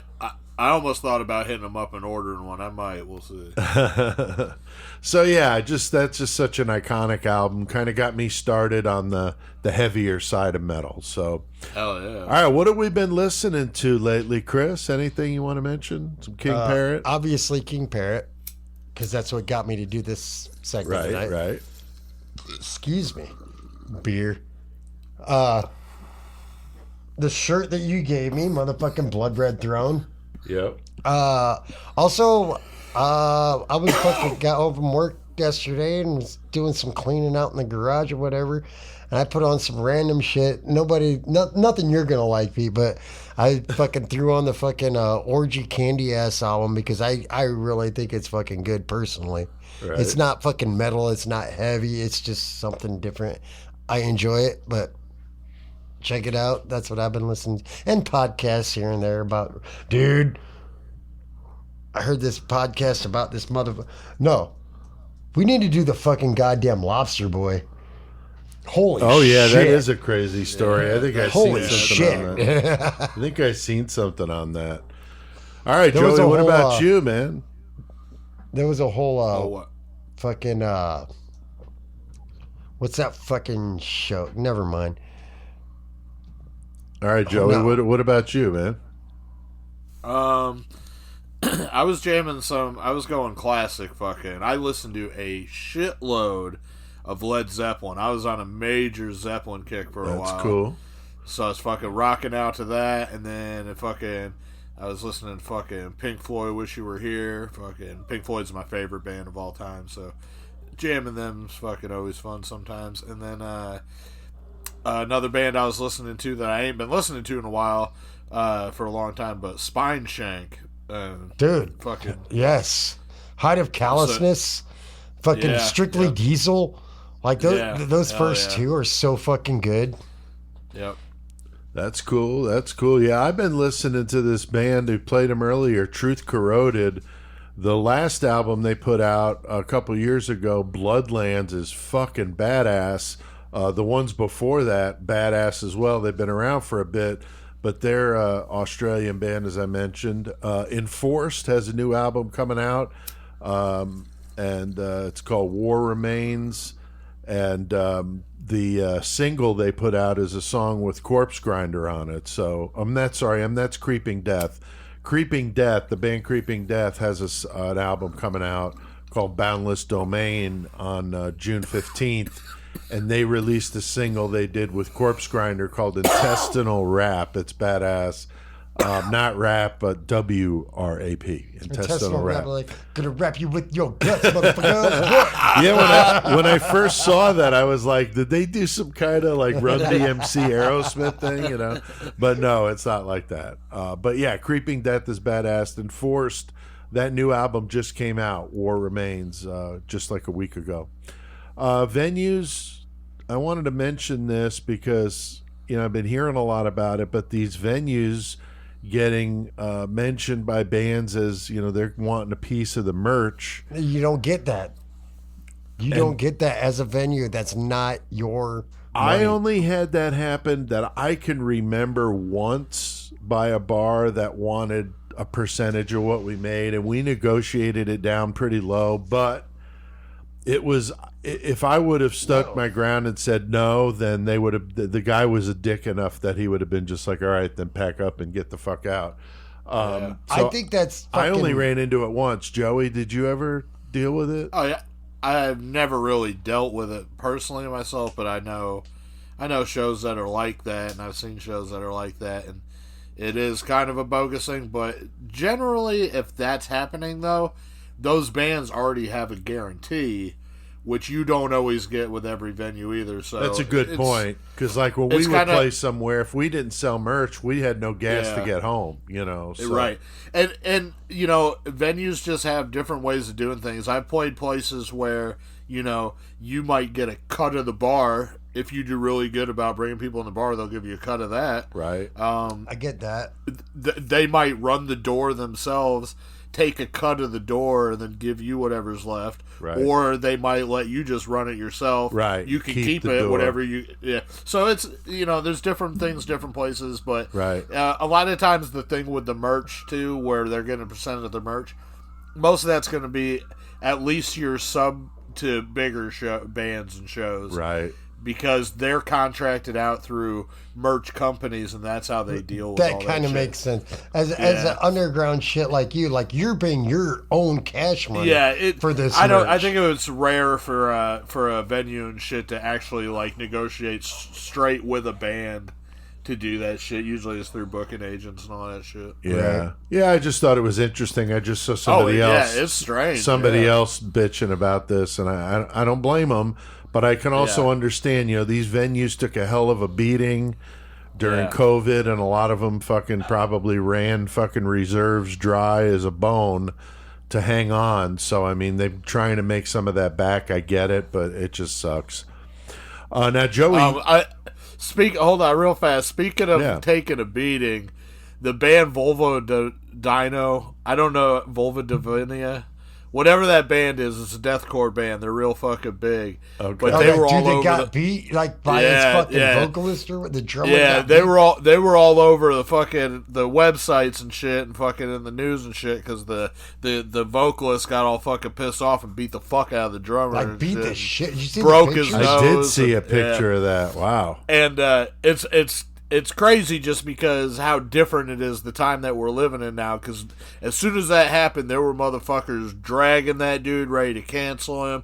Like, oh, you don't fucking do that shit. And, you know, it's like a really serious thing. And then I can't help but remember just thinking back in the past whenever I was growing up and motherfuckers were in bands and fucking getting fist fights outside the club, fucking throw each other's fucking guitars at each other, all kinds of crazy shit. And then you sober up and get over it. It's like the you know, next day you're like, oh shit, what the fuck we do, bro? Yeah, and Shawbacks are fucking relatives, and they'll beat each other's ass sometimes. Right, exactly. You know Dude, real quick, I got another piece of little metal news. Did y'all see that David Draymond was on Tinder? I did see that. What an idiot. And then he cut his shit off. Yeah. He was looking for a woman, he said, and he was using the right Tinder. woman. Then he realized that was not a good idea, so I thought that he shit was deleted funny his as Tinder fuck. like the next day. Like, you're David Draymond. You're Such on Tinder, an bro? idiot. He's such a fucking idiot. I tagged Michael in both of those, too. Yeah. Oh, my God. Yeah, I I've couldn't gone help back but to laugh at that. I've gone back to tagging Michael and the David Draymond stuff. Yeah. Usually it's got to be specific to him, not so much the band Disturbed, so I don't feel so bad. But sorry, Michael. All right, well, Joey, what are you going to do? You got the horns next time. Yeah, I'm gonna go back to, we've done it before where we do a fucking, a specific musician. Yeah, or, nice. a little bit different topic. So Right. Yeah. I'm gonna do the metal segment next week on James Murphy. Oh, fucking A, dude. Fucking A, dude. As one of my biggest influences and just an all-around badass dude. Yeah. So that's gonna be my segment next week. That's awesome. That's awesome. I got to know him for a little while during the heavycore days, but he was very generous. Sent me a CD with a pick, and he signed it. He's just a really cool dude. That's bad. That I dealt with. It was his solo CD that he did. That's the one that I've Yeah. got. So really good shit. Badass. All right. Well, bands, if you're in a band and you want to send us your stuff, you could do that to P.O. Box 554, Hayworth, Illinois 61745. And if you want to do it online, of course, that's the easiest way, pete@murdermetalmayhem.com. And we'll check it out. And if we dig it, we'll get a hold of you. Maybe we'll play it on the show or do an interview or feature you. We don't know. Send us your stuff. Shit. Let us know. And the stickers, Joey, you think it's okay to talk about those cool stickers that we got? I forgot to bring them out here, too. That's really cool. Yeah, you got a letter in the mail. Yeah. And it's from one the of our Nassau listeners, County obviously. Medical Examiner's Office. So I'm like, I knew that was somebody you knew, so I kind of thought that's what it was. But it was Mike. Mike contacted me and just said, "Can I get your the mailing address?" So I thought it was somebody from a band. So I gave him the PO box. Yeah, and that dude right there, Mike, is he was, as far as I knew, like the biggest fucking Goremonger fan out there. That's awesome. And that dude had all my shit, and he's a really, really cool guy. And some time ago, probably like a year, maybe longer ago, I just fell out of contact with him. He disappeared off the internet, as far as what I knew. And so it just, it sucked because I didn't hear from him anymore. And he has a really legit fucking good job. And there were crazy times that, I don't know. There's a lot to go into, but anyway. So I understood that if he was trying to protect, his home life and everything else. Right. You got to. Yeah, but it still sucked because like me and him were like super tight. I had never met him in my life. I was supposed to whenever I was on tour with the Boarding, but our vehicle broke down, so we didn't get to play the Jersey show. And he was going to come out to that. But anyway, I never got to meet him. But he was always so fucking cool, man. Like. Really, really cool. So anyway, whenever you sent that and I saw what it was, I was like, "Oh, that's Mike V for sure." Right. Yeah. So what I can gather is that he must be listening to the podcast, which is awesome. Yes. Thank you, and thank you, Mike. Bro, Mike. Yeah. Thank you for hitting us up and fucking find me. Hit me up, bro. Yeah, so we got these cool Nassau to County Medical Examiner stickers. So we're going to put some on the door and the table. So thanks, Mike. They were fucking killer, man. I forgot to bring them out here when I was setting them aside earlier. Let me tell one quick story too, real fast about Mike V, especially if he's listening. But if anybody's ever seen the movie Clown by Eli Roth, which is a really fucking that movie's badass fucked. movie, yeah, we've watched it. But at the very end of the movie, they're like fucking walking by with part of the corpse on a stretcher or whatever on a fucking on a trolley or a gurney, and fucking They shot that at the Nassau County Medical Examiner's Office. Nice. And he's the guy that's pushing the car at the end. Oh, cool. He's not credited or anything, but it's so awesome. Yeah, so whenever he's in it. when I watch it, I'm like, oh, that's Mike V right there. That's my awesome. homie right there. Fuck That's yeah. fucking cool, man. That is very cool. Very, very good. All right, Joey, what's the latest with Goremonger? You're getting ready to do a big show. It's your birthday tomorrow, so happy birthday. And, yeah, when this comes out, it'll be Wednesday or Thursday. It'll have just passed. The 10th. May 10th's my birthday. Yeah, but, so you got your birthday, and then you happen to get this killer show in Tampa going on. So what's up? Yeah, so Thursday, me and Stephanie are taking off and flying down to Tampa, and then Friday and Saturday, the 12th and 13th of 2023, depending on when you're listening to this, I'm playing the Tampa Grind Fest, which is awesome. Our buddy Eric from down there, supporter of the fucking podcast, he puts that on. But I played down there before. Shawbacks came with me the last time in 2021, and that was so fucking fun. And this time I'm going back. Kill Division is headlining day one. Nice. Friday, the day I play. And then Co-Hanger Abortion from Tennessee's headlining day two. So awesome. That's fucking sweet. So I'll be headed to that. And then also... And that's at the Brass Mug, and that's a historic fucking spot, man. Yeah, very in Tampa. And then on the 20th of this month in May 2023, I'm going to be up in Chicago. Magoo's. And I'm going to...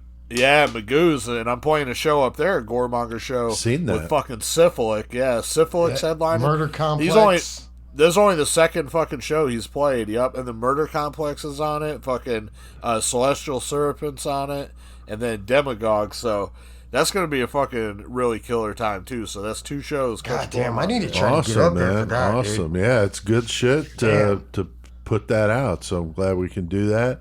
The 666 Club, we mentioned that. That's our Patreon. That's where people donate $3 a month to help us pay the bills here. And for that, we give them discounts on merch, get the episodes a day early, get any bonus content, interviews right after I do them. So there's some good shit there. And I'll link to that in the episode description. All right. Well, I think we have done plenty of metal tonight. So, Chris, what the fuck do we need to do? Let's get on motherfucking Mayhem on me, please.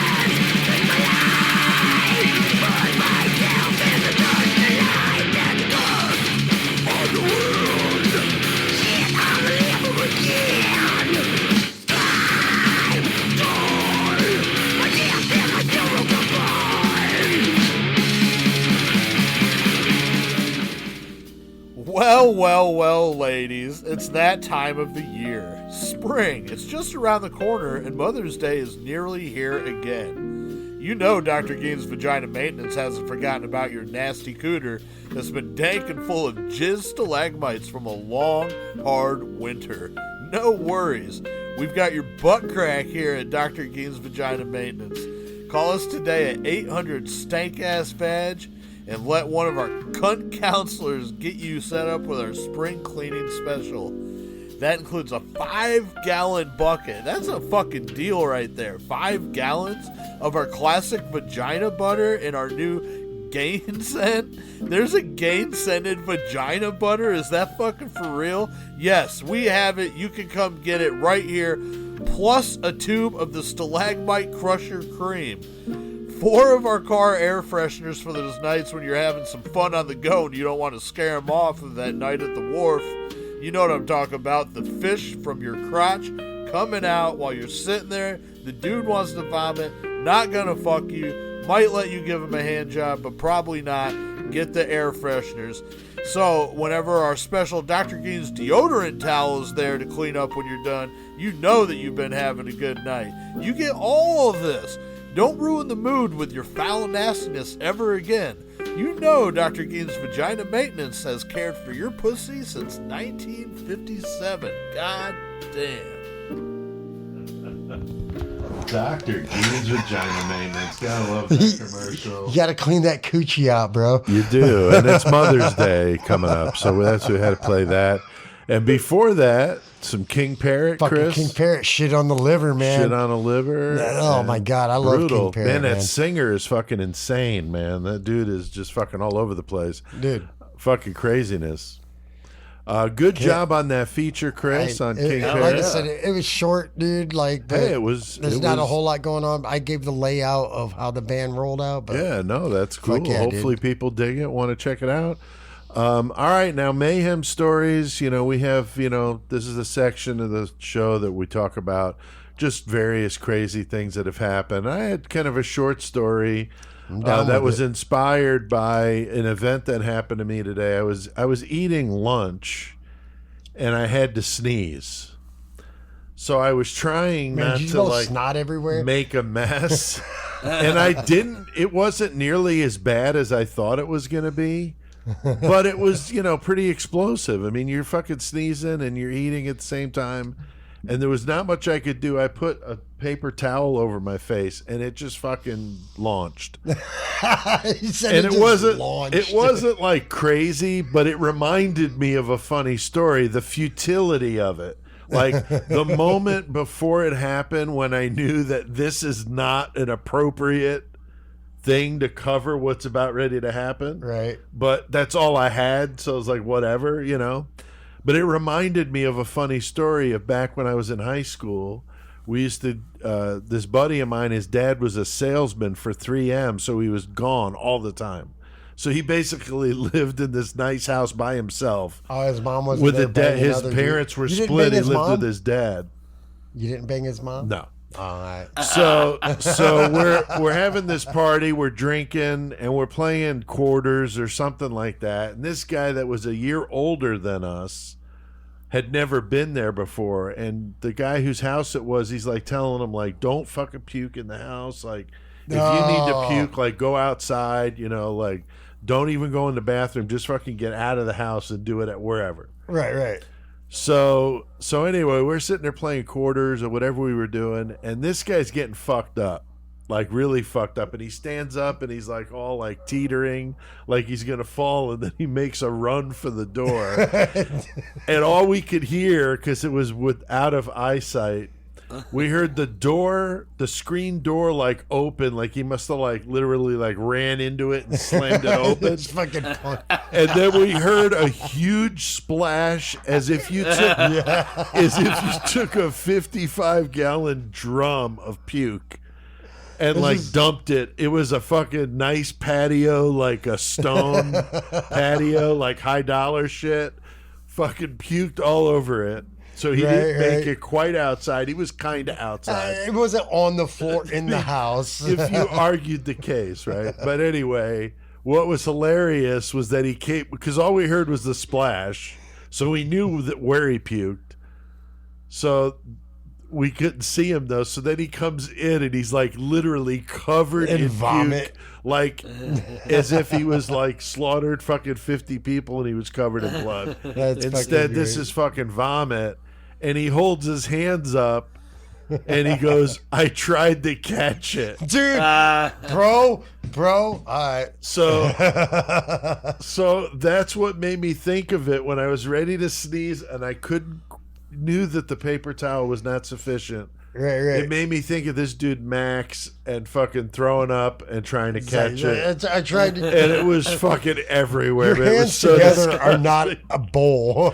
It was so bad. Yeah. So Joey, you said you had something to contribute to that. All I was gonna say, you already told me and Chris that the story had to do with vomit. So as soon as you said that, it fucking. Last night, so my girlfriend, she works in a hospital and shit, but last night, she tells me that there's this lady that's in there, and fucking, she's got a C collar on around her neck, right? And fucking, for whatever reason, she just starts throwing up, like, over and over, and Stephanie said there was just vomit all over the rim of her seat collar, and there was chunks all over it, and fucking it got all over her too, and fucking oh man, yeah, vomit. I told her, I was like, you're way more badass than me with some of the shit you gotta deal with. Yeah, right. You got to deal with fucking vomit all day. Now, real quick. Yeah. Now, you said that, so real quick, something popped into my head. So one time, fucking me and my son's mom, when we were living together, we fucking had this trailer, and my brother, my youngest brother, Adam, had one of his friends over, and we're all just smoking a bunch of weed and shit, and they're like still in high school, like 14, 15. We're just smoking bongs. We're just getting high as shit, whatever. This kid, I think, like I said, I think he's like 14. But he's sitting there on our couch, and just out of nowhere, he just like sits there like nonchalant and just pukes all over down his fucking front and everything. He just is like, bleh, just vomit all over himself, my couch, the floor, everything. I look at my brother and I'm like, get this motherfucker the fuck out of my house right now, that's dude. Nasty, like, man. why the fuck are you, dude? Yeah. Oh yeah. We could do a whole episode on puke stories. God damn. All right. Killer Cage Match is a fun time of the show. Yes, That's sir. when we get our listeners involved, and we have a list of 75 killers, 75 objects for them to fight with, and a list of variables, kind of add some fun to it. And now we've even have a song playing. We so got we got all this songs. going We got on. music. And we got some listeners that help us provide those numbers. And Chris, I want to say thanks So, again. Once again, we want to say thank you to fucking Justin Morris. What up, Hoss? Fucking Big Mike Collier. What up, Mike? And Ray, the only one, McFalls. What up, Ray? Thanks, guys. Fuck Appreciate dude. that. Thank you, guys. And we got a nasty one going on in the cage tonight, Joey. We got a couple of big names in the true crime world, man. Cream City Cannibal himself, Jeffrey fucking Dahmer. Fucking You know Jeffrey it. Dahmer. He's going to go up against Jack the Ripper, so we're going to have to see what kind of weapons they got. Yeah, and it's ironic. Jack the Ripper's in the cage match going to the straight razor, right? So Dude, I mean, like that the was 20s his in thing. London. Yeah, I mean, hey. Early and 1900, whatever. Yeah, you know. they got a couple of objects, Chris, to make this interesting. What are they going to be fighting with? Tonight, Jeffrey Dahmer and Jack the Ripper will be fighting with a 2x4 with fucking like 16 penny nails sticking out of the end of it. Yeah. It's like fucking, what is it, Lucille from fucking Walking Oh, Dead? yeah. Lucille, right? Yeah. It's like, Bat with boom. the nails. But in this is a 2x4 though. You just fucking smack it. And then they also got a fucking goddamn, basically a fucking, a super soaker that shoots out fucking boiling hot pus. That's fucking nasty. And that's fucking gross. That is fucking gross. And Joey, what about the variable? This was a guy we mentioned last week in the Countess Bathory episode. Yeah, this dude's name is Fizco. Right. If you're the not little familiar dwarf. Yeah, if you're not familiar, go back and listen to our episode. But it's going to be Fizco after drinking 6 shots of Jack Daniels. Oh, boy. That could be interesting. And the song playing while all this is going on, Back in Black by AC/DC, another Australian band. Thank you very much. And even the Killer Karaoke that we got at the end is an Australian band music. So, all right. So we've got a hell of a matchup. We got Jeffrey Dahmer and Jack the Ripper going at it with a 2x4 with nails sticking out of it and a gun that shoots boiling pus. And we got Fizco, the little dwarf from Countess Bathory's fucking reign, drinking 6 shots of Jack Daniels, and AC/DC Back in Black is going down. Chris, the smoke is coming out. The two guys are getting ready to go at it. So what's going to happen? We get in this motherfucking ring, dude. Now, Fizco, this motherfucker, he's a fucking goddamn dwarf, midget, little person, whatever the fuck you want to call it. Right. He's did 6 shots of Jack. But that's like after everything he's already drank. Fizco's sitting back in the corner. He's like watching like, okay, what's Dahmer and the Ripper gonna do? I'm just gonna get drunk. That's all he wants to do is get drunk. Right. He doesn't want to fight. Okay. Like, these guys are straight up prolific murderers. Fizco's just like, ooh, I'm fucking tiny. Whatever. So meanwhile, motherfucking Dahmer, he picks up the motherfucking 2x4. He looks at it, and he comes at Jack the Ripper with it. He's like, all right, cool, I'm coming. Ripper's like, oh, see all this boiling pus? That's the pus that you're gonna fucking, your pus is gonna be the next one filling this gun. So he fucking comes at him. He's got this knife. He comes at fucking goddamn Dahmer and just slashes him. Dahmer doesn't even have time to swing the fucking 2x4. And fucking, so he picks up the 2x4 after he's cutting him. He's like, I'm going to use your own weapon against you, and just smashes him with it a couple times. And then he creeps back off into the shadows as Back in Black. Cause I'm back in black. He fucking creeps off into the shadows. I'm giving it to Jack the Ripper because he's a creepy motherfucker. All right. And wielding that fucking cutthroat razor, too. Yeah, he's fucking, goddamn, I'm giving it to Jack the Ripper, man. All right. Joey, what do you think, man? Is Fizco going to do anything here? Fizco's not too much of a factor. Cause some mischief, though. Yeah. What I see happening is Screaming obscenities. Screaming obscenities. Back in Black, it's playing fucking super loud. It's like, it's as if you're hanging out at a bar in Chatsworth, Illinois. Oh my God, dude. Dude, when AC/DC plays in Chatsworth, Illinois, if nobody knows about this town, because nobody does, that's whenever all the whores, all the drunk redneck guys are just fucking air guitaring, screaming the wrong words. Fucking, AC/DC is, oh my God, too much. Okay, so you got Back in Back playing, and then you got Dahmer, and then you got Jack the Ripper. See, Jack the Ripper doesn't really got a whole lot of skills compared to Dahmer, because Dahmer was fucking in the military. He, I see where you're going. Yeah. He lifted weights. He had to throw a weight at fucking, his first victim. So he doesn't really have a whole lot going up against him. So Dahmer's just going to manhandle the Ripper a little bit. And while he's listening to Dahmer loves that song. You know that. He was fucking definitely an AC/DC fan. He was definitely an AC/DC fan. Oh, yeah.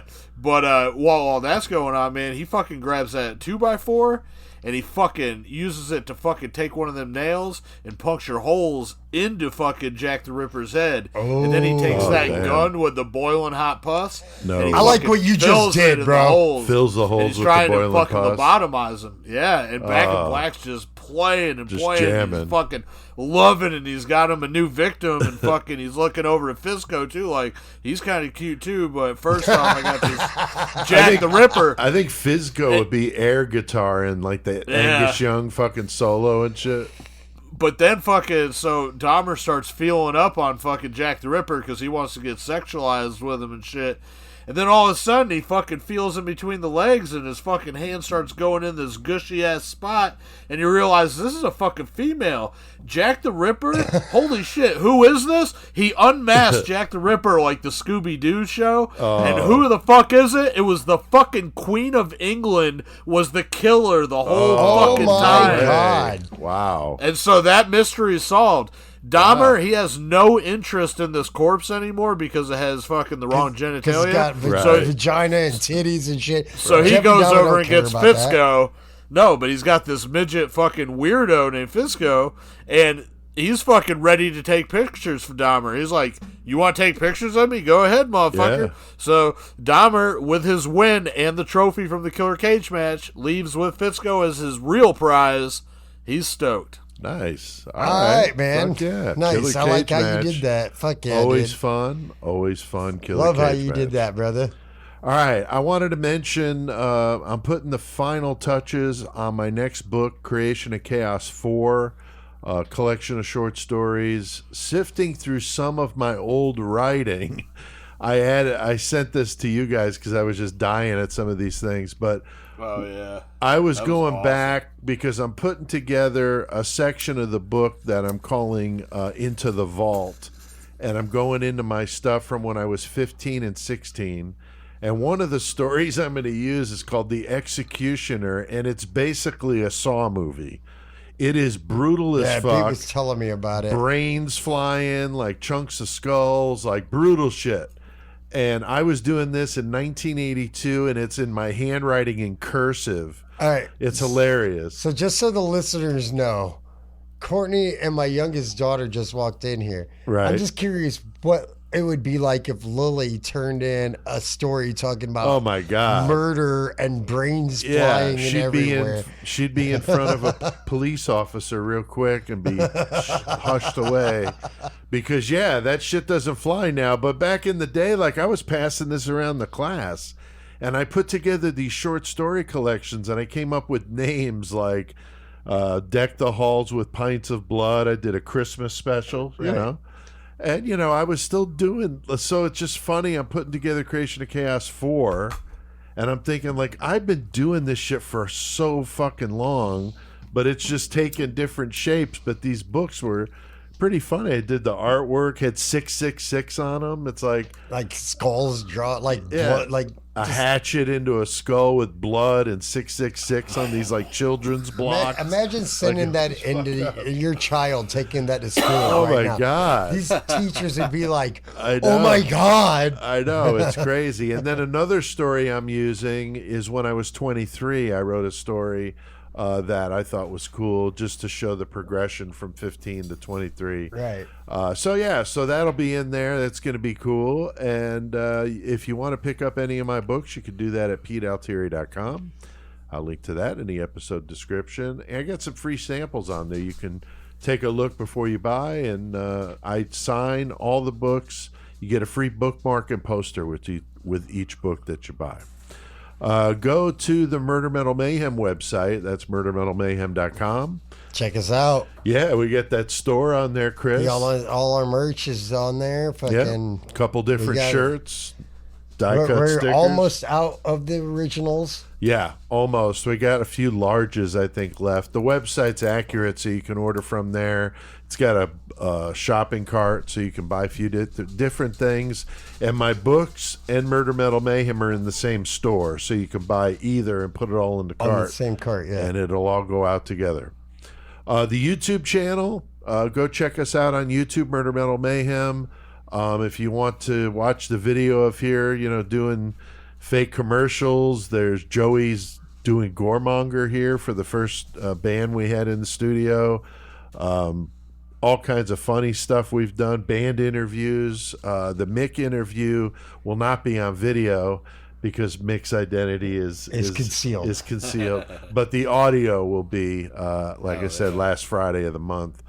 But I think we have done plenty of mayhem tonight, guys, so I think it's time to hit the Calculating death with that bloody evil scheme, tearing down the walls, keep us in the plastic trees. Our stress battle while I'm blowing Jesus cry. Bow down, learn your place, no country needs to die. On the early path, breaking skulls along the way, setting fire to the streets, no time to delay. Evolution of the West, old powers now must fall. Repetition of the past, and comes to the soul. Fuck yeah, man. That was Asylum and the song Cruelty Obsessed, another Australian band. Those guys, though, are from Brisbane, Queensland. So some killer thrash. Definitely digging on that. Dude, all right. Brisbane is the province? No, Queensland is a province. Is a province. Brisbane is the city? Yeah. Okay. See, okay. I that confuses me. Same way with Canada sometimes. Oh, yeah. Like, No, it's just a little different. So it's just you have to get used to it. But I've been dealing so much with these different bands, I've gotten to understand it better. It freaks me out sometimes. Like, wait, what the hell? I'm sorry, all you motherfuckers that listen to us. I'm fucking stupid like that. He's coming around. He's coming around. And the McCormick's is out. So, anything's possible. I have McCormick's in my hand. Big thanks, though, to Mick for doing that interview with Mick. us. Yeah, thank awesome.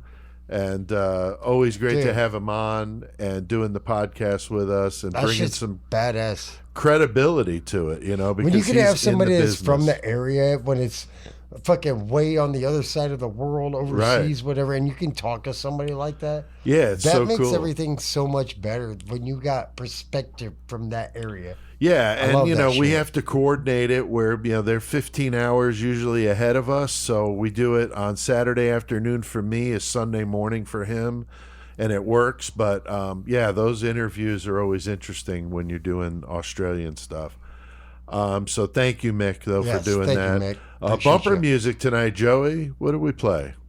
We played Asylum, Truth Corroded, and King Parrot. Fuck yeah. And what we said, the AC/DC song in the cage match and the karaoke that's getting ready to come up. Metal segment intro, Chris. The only band that is not from Australia. That's right. Fucking Chrysix, the great metal motherfucker. That's true. That's true. Fucking right. Oh, and not the only band, because the intro song. That's right. I forgot about that too. So technically, you're right. The other non-Australian music we played, Murder Metal Mayhem intro, Crawl Space by Low 12. And today I was on Facebook and I saw somebody post the first verse of Crawl Space as their status, you know. Fucking right. Hello, my name is Gacy. Hello, my name is Casey. Yeah. What you say? Don't be hasty.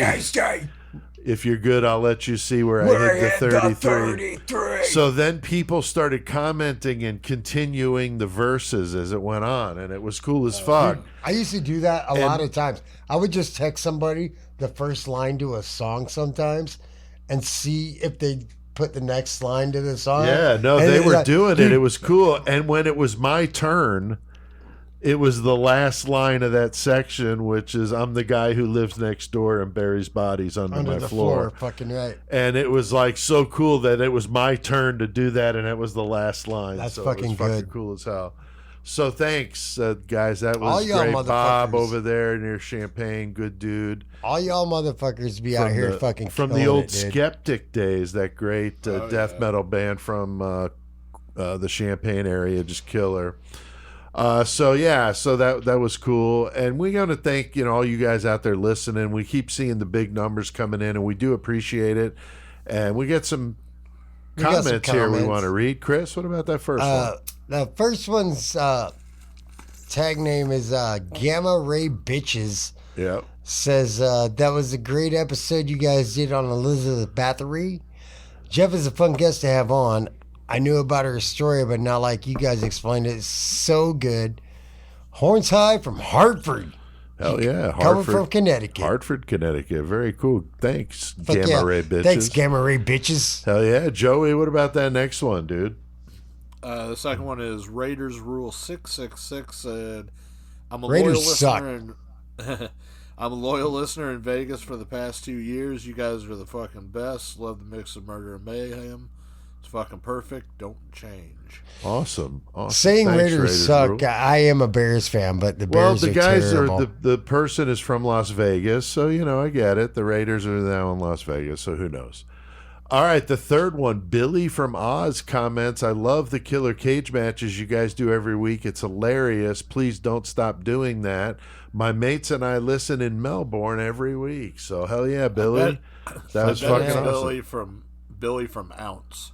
Maybe. Billy from Ounce. Like Grandma Dope. He said, my name's Graham, my name's Billy Ounce, like ounce of dope. All right, Chris, what about that last one? The last one we have right here is Samantha Sue for you. Says, hey guys, I'm a listener from Tempe, Arizona. I tell my coworkers about this podcast. I've got a bunch of people listening to you now. We talk about the new episodes every Friday at lunch. Wow, we're the topic of lunch conversation at somebody's workplace. Some of these episodes are probably not lunch worthy. Yeah, I was going to say, where the fuck are you eating lunch? Because when and I were talking Joe Matheny at that wedding, we got people walking away from us. I don't know. You guys are fucking crazy. So that's when we knew we had to do a podcast. All right. Well, very good. Pick up a copy of my latest book, Slab of Sickness, Terror on the Tracks. Check the episode description. We're all in those stories, man. Yeah, I got the cast of Murder Metal Mayhem in two of the stories in there, and the 666 Express, and Create the Chaos, and Create the Chaos is in the new Creation of Chaos book, so that'll be there too. But yeah, this is like a mini book I put out. You can get those at PeteAltieri.com, free poster and bookmark. MurderMetalMayhem.com. We got our web Check store. out our website, dude. Yeah, you could join the 666 Club from there and save 25%. So that's a good way to do it. Yeah, that's the way to And go. Every merchandise we have, it's listed there. Pete's hooked it up. Yeah. Because Pete's a boss on this fucking website. Oh, shit. I haven't even GoDaddy is the boss because it's pretty simple what I got to do. They're the ones that have the framework to make it happen. Anybody could do it. So wait, we talked about this. Like my whole recording shit is still not worked out. Don't say anybody can do it because I'm still fucked up on that. No, it's computers can be fucking douchebags. Joey, how about your distro? We're going to link to that in the episode description. Yeah, hit me up if you want any goremonger shit, CDs, whatever. Hell yeah. I haven't put up a new distro list for a while, but I will after I play these next couple shows because I'm pretty low on a bunch of shit. I think it's time. I need to get some new goremonger shirts. But if anybody still collects CDs out there, I got all that shit. Just hit me up and we'll work out a deal. Hell yeah, dude. That sounds like a good idea. Like us on Facebook, follow us on Twitter, subscribe to the YouTube channel. Support us by going to that 666 Club at patreon.com/murdermetalmayhem. $3 a month, or go on murdermetalmayhem.com and do it that way. Can't let him go, though, without hearing a karaoke song, a blast from the past. From Australia. Another Australian band. So crank this shit up, and until next time, keep one foot in the gutter. And keep your fist wrapped around one of them throat cutter knives, baby.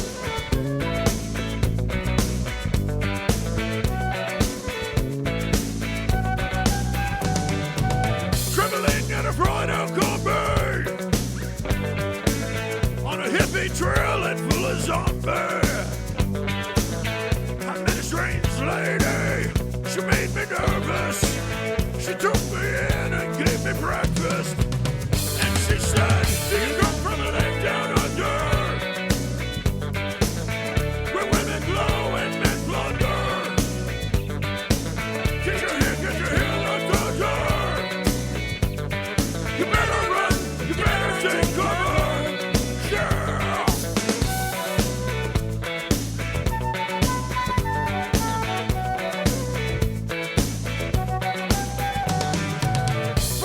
From a man in Brussels. She was 6'4" and full of muscle. I said, do you speak my language? She just smiled and gave me a Vegemite sandwich. And he said, I come from a land down under. With bigger snow and men sugar. Get you here, the thunder. You better run, you better take cover.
Mother, man.